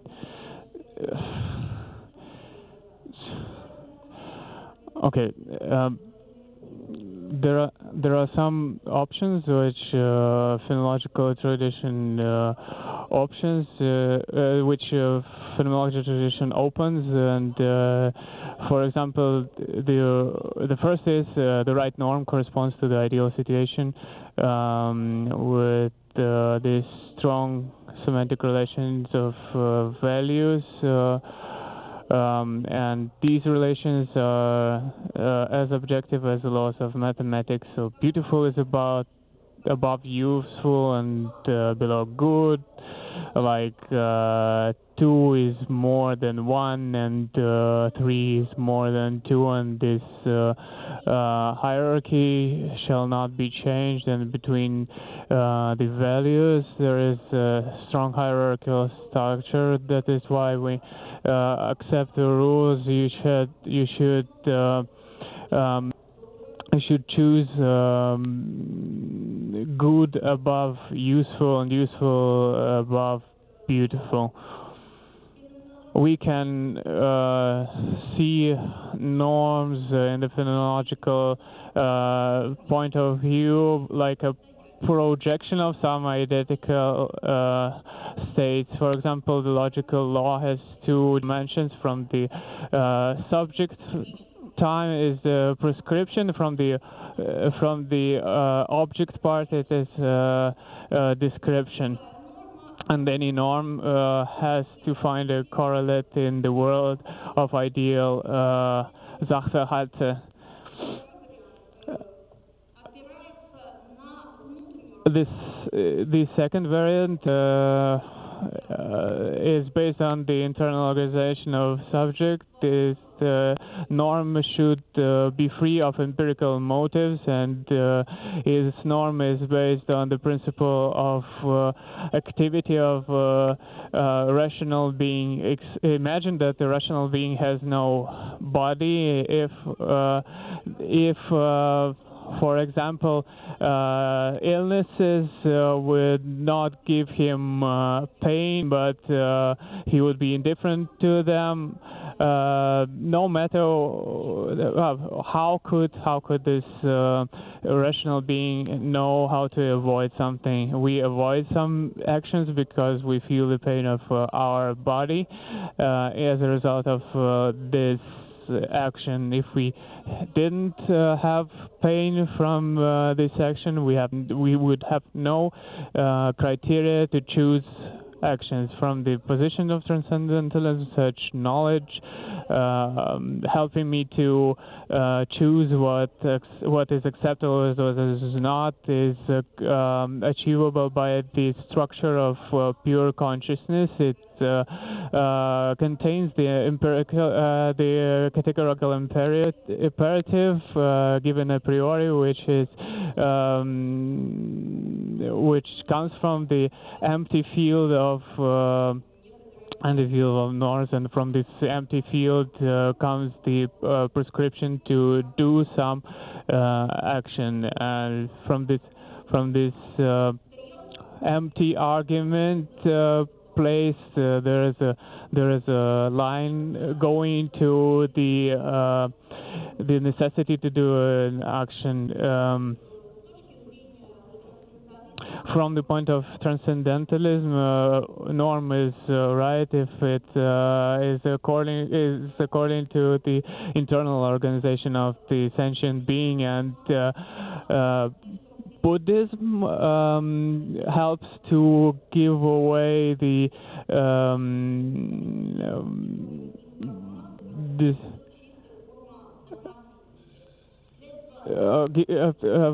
Buddhism helps to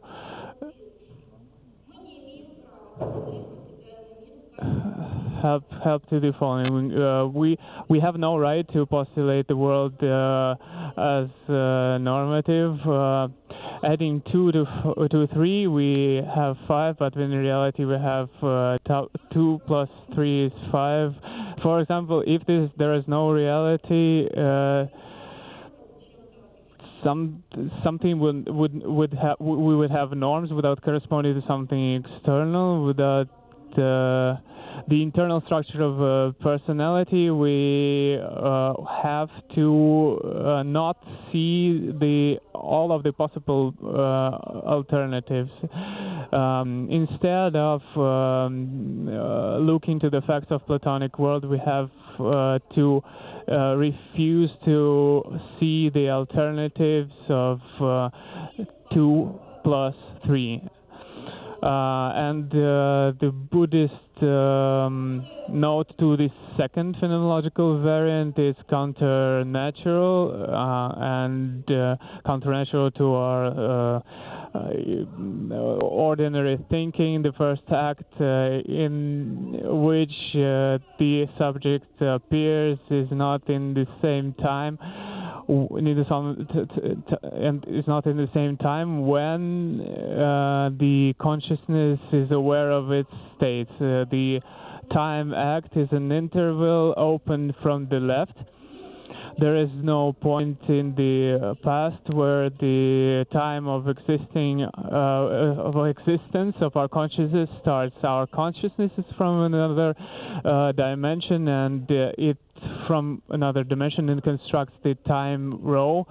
This act of constructing the time interval can be understood in a non-standard way. It's not the creation of something which was not before, but the liquidation of everything else but one thing.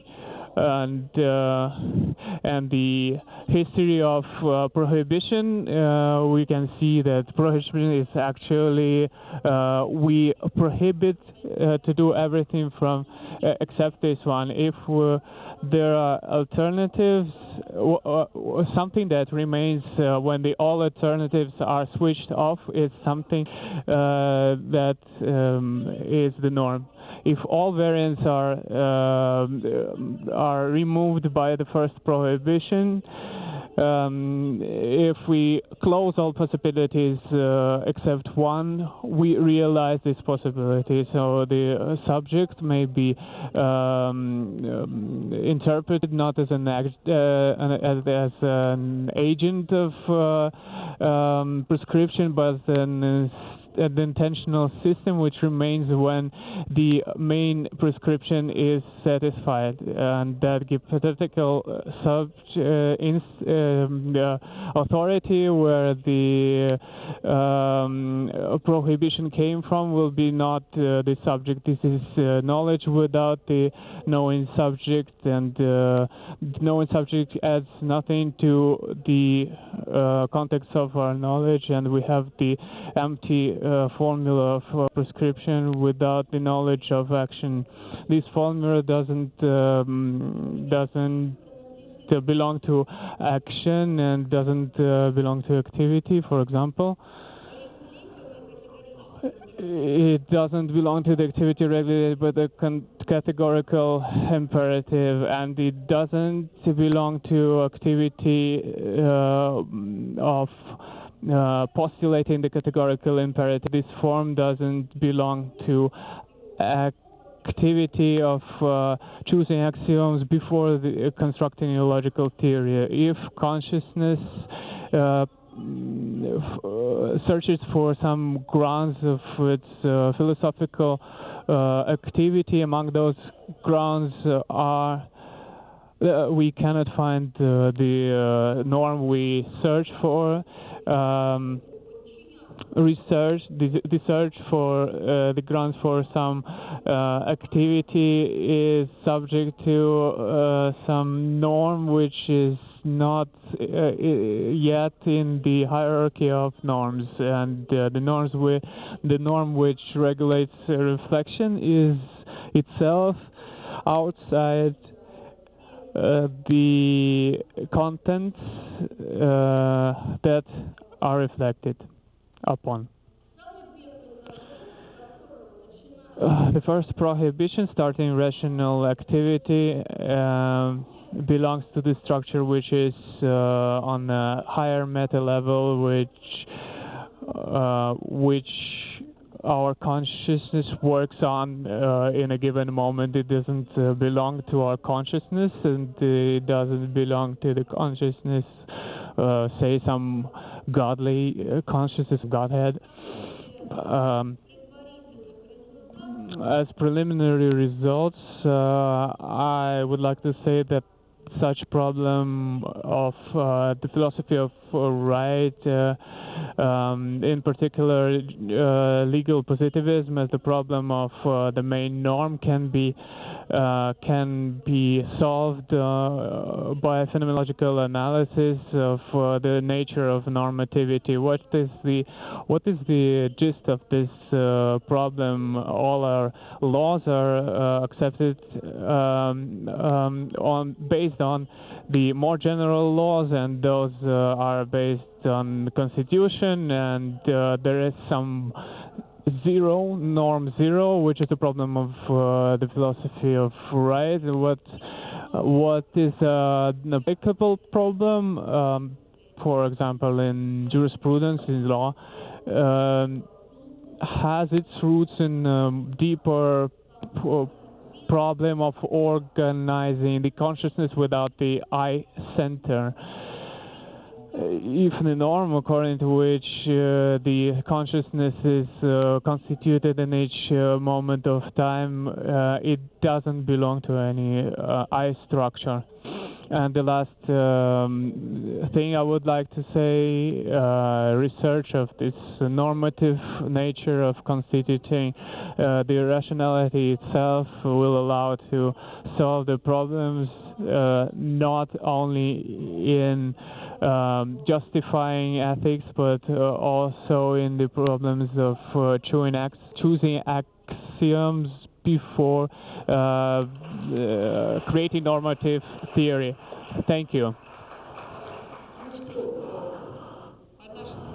According to our rules, we give word to the main to our guests for commentary and questions.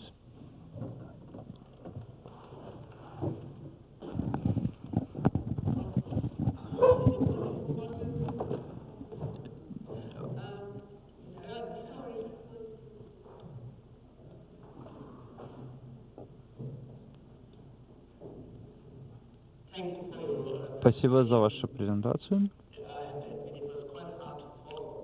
Мне, к сожалению, мне было сложно следить за вашим выступлением, но мне очень понравилось один момент, что ваше предположение, что для того, чтобы решить какую-то отдельную проблему, вам либо нужно выйти из этого каркаса и увидеть, чем являются его подлежащие предпосылки. И, насколько я понял, вы, используя феноменологическую методологию, вы, работая в области, вы полагаете, что другим способом могут быть решены проблемы этические феноменологическим методом. Мне не ясно было, единственное, что каким образом мы могли бы работать феноменологически этическими проблемами, как это бы выглядело, каким образом оправдание норм, используя феноменологическую редукцию, как бы это выглядело?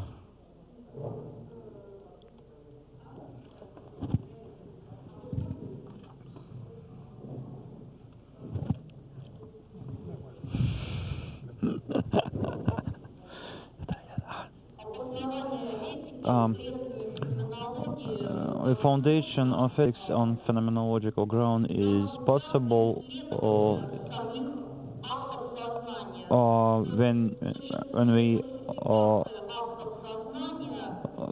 look at the acts of consciousness, which won't be only judgment or experiencing, but also the acts which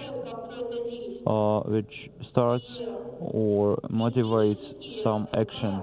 And ethical actions won't be much different from the rules which regulates cognition or creativity. I think that there is no difference here. We have rules of coherence. Also, we have the rules of coherence as in developing of logical systems. Also, we can have rules of intentionality, For example, if a some subject is following the rules, when he can't change the rules during his action, or pragmatic criteria that you can't change the rules, and you're always doing have to manage with the limited resources. So we always accept the normative system, which will be which requires less of the resources. So we have correspondence, coherence, and which but the ethical correspondence to the Platonic world of ideas and the good as the good won't be necessary in phenomenological investigation. Спасибо, интересный доклад. Вопрос. Мне очень понравился ваш доклад. Да, рассказали вот о ваших богатейших ресурсах в области киотской школы. Как вы думаете, насколько важен дзен-буддизм для киотской школы феноменологии? Потому как вы указали, есть множество точек пересечения с киотской школой, с феноменологией, например, в области субъективности, телесности и так далее. Множество вот таких пересечений мы заметили. Если мы уберем буддийский элемент из киотской школы, то в принципе мы же обнаруживаем нечто очень похожее на феноменологию. Вы думаете ли вы, что буддийские элементы все еще сохраняются в киотской феноменологии? То есть насколько это связано, вот если их разделить? I think if we eliminate this Buddhism element from phenomenology from the Kyoto school, there will still be phenomenological philosophy, because their philosophy was built on the common points. And I read some article. Agnieszka, a Polish researcher, Agnieszka, can't remember her name. She said that Nishida take some hints from Western philosophy and drawing parallels, correspondences, and working out of the Buddhist ideas, which correlates to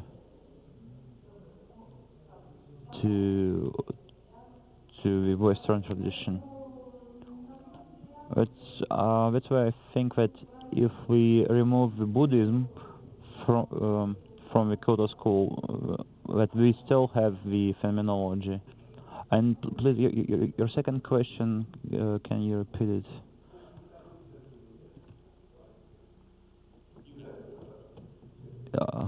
Вы ответили на вопрос. Нет, большое спасибо.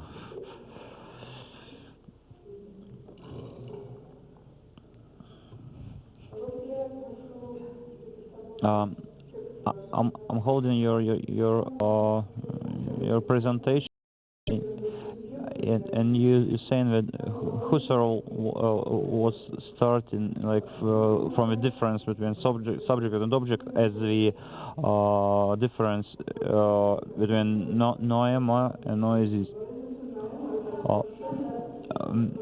But this is wrong. Noises and noema is the Gegenstand structures of the consciousness and the acts of the consciousness. But acts of consciousness is as the experience or meaning is different.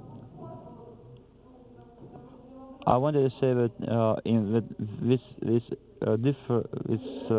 difference work in different form. I can advise you only like to get rid of this parallel.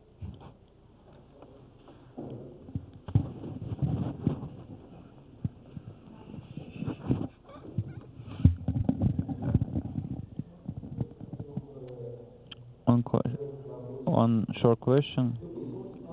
Can you say that in Nietzsche the concept of Sankhya, the salvation, the Japanese idea of salvation, how is it connected to phenomenology? Was it emerged because of phenomenology, or is it more of Buddhist origin? My next question will be to Svetlana. I think that you're talking about the late Nietzsche.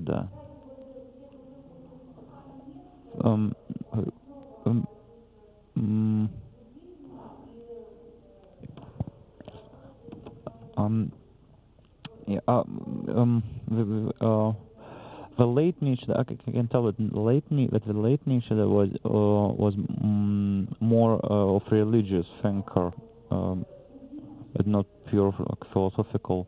But if we say that Buddhist, the Buddhist salvation is, can you say so? That Buddhist salvation and phenomenological, this is the same thing or not? I think that you can like draw analogies like everywhere. There is, there is like morphological qualities in different like cultures, and we can see this in Nietzsche, in Japanese thought in general. Maybe there is something like just what we think into because of the because of the wrong translation. I'll agree with you if you can show something like what Nietzsche has said. If you showed us the pages, what he said, and like when instead of this general presentation. I want to say that Buddhist is Nietzsche's thought is like intentionality, like upside down. Like 2 words about Svetlana's presentation.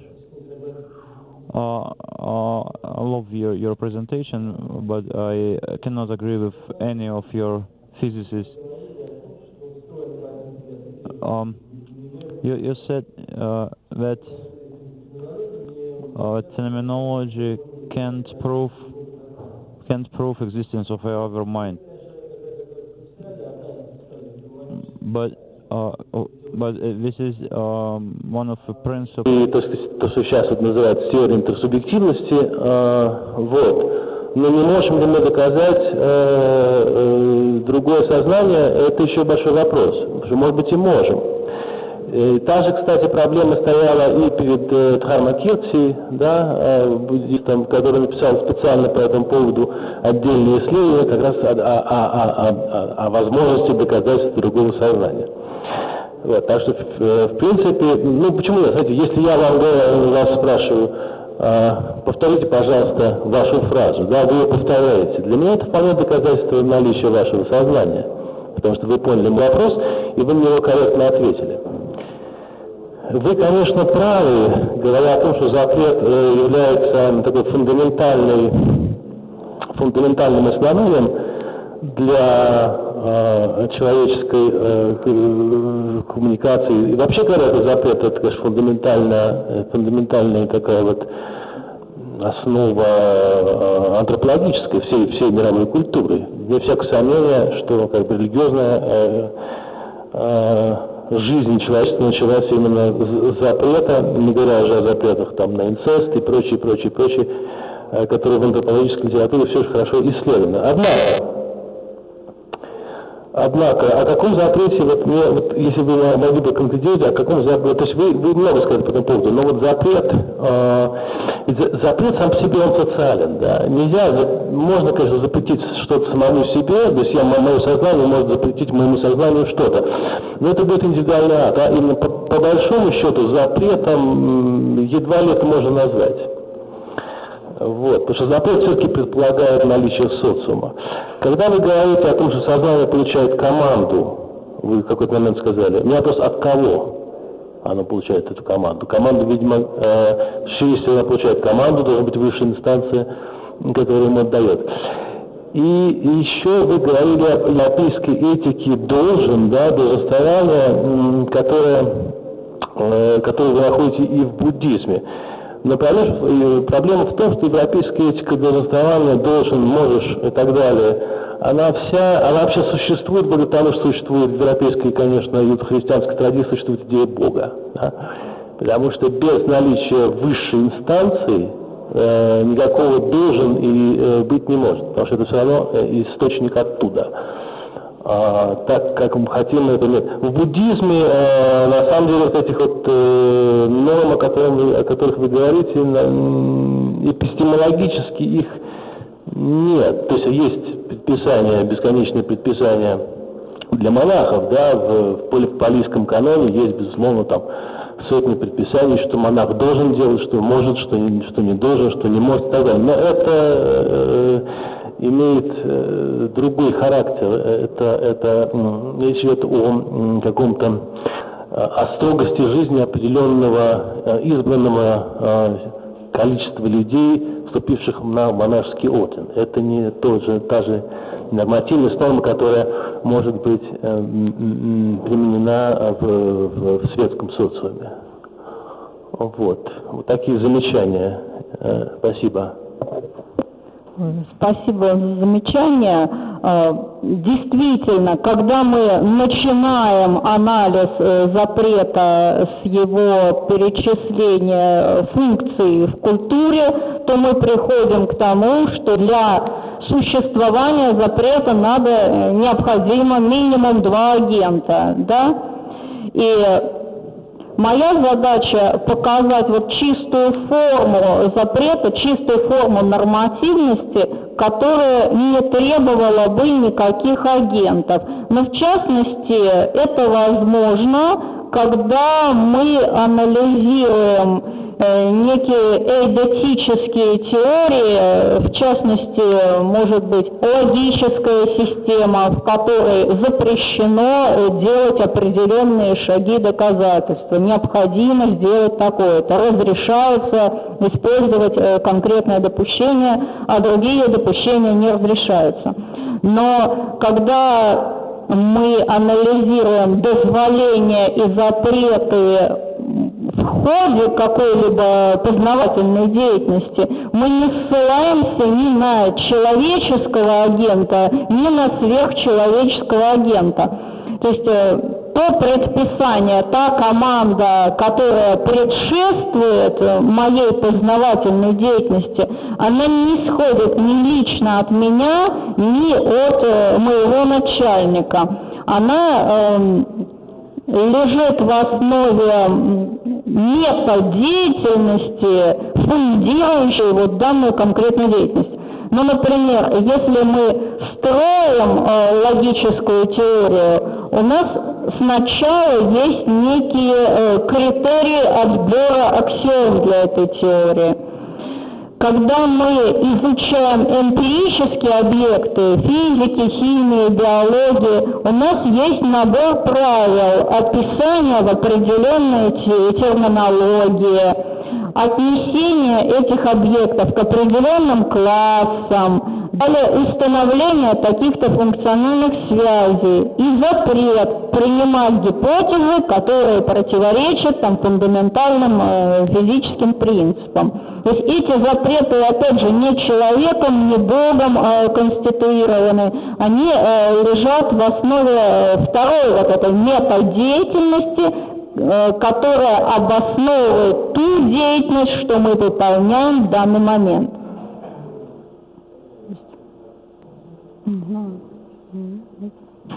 Подождите секундочку, а как без человека? А наука — это тоже человеческая деятельность. Даже фундаментальные физические законы, во-первых, они фундаментальные, здесь сейчас они могут меняться, но они все равно устанавливаются нами в нашей научной деятельности. Вы никуда не денетесь без присутствия человека.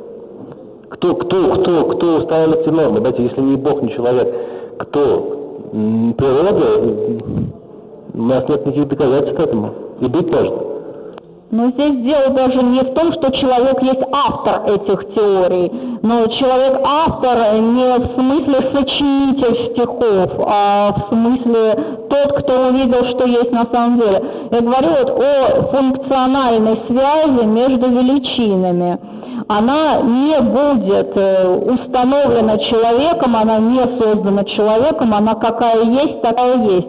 Но если в теории принято определенное положение связи величин, то мы обязаны при подстановке вместо переменных констант получить именно этот результат, а не тот.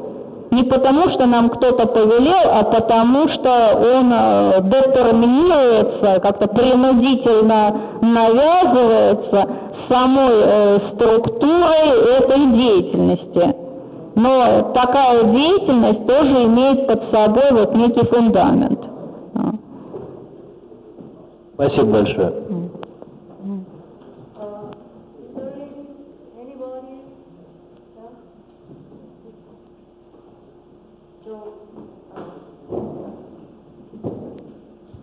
В таком случае я хочу сказать большое спасибо всем, кто мужественно выдержал весь этот день, очень напряженный, очень такой интенсивной работы, и пригласить вас на завтрашнее наше заседание, потому что завтра у нас ожидаются еще более горячие споры, поскольку речь пойдет о такой очень, скажем, топиковой теме, как феноменологическая методология, феноменологические методы и духовные практики буддийские. Но мы будем опять-таки сравнивать их в такой чисто интеллектуальной плоскости. Так что всем говорю до завтра. А участникам конференции хочу сообщить, что мы сейчас соберемся возле нашего сектора на 4-м этаже. Все, спасибо. Всего доброго. Виктория, можно? Да. Yes. Basically, this information is for the guests that are... Большое спасибо. Это для всем. Я хотел бы пригласить наших коллег выйти. По поводу виз и по поводу всего остального вы выйти впереди. Я забыл еще упомянуть с утра, что и вчера был день рождения.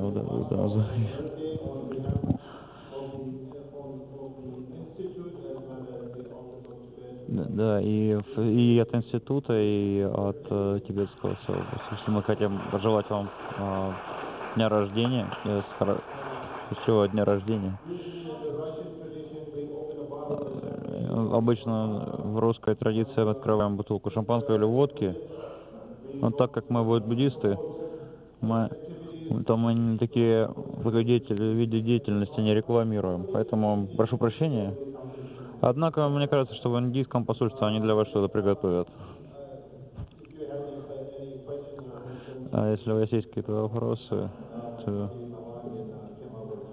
коллега Наванген вам объяснит. Я так понял, что мы пешком идем в Россию. У нас будет такси. Все. Все. Можно выключить. And we can take some people who prefer not to work. Okay, all right. So the walk is about what, 10-15 minutes? It's about 20-25 minutes. Okay, yeah. all right. So you will be coordinating the transportation, right? So I will guide. Okay, all right. That's about it. Thank you very much. We're still early. I think the embassy, we're supposed to be there at 7. Yeah. Yes, yeah, so yeah. we still have time. Yeah. So I think we'll just quickly handle. We can do it either here or in our department. Okay, very good. Thank you.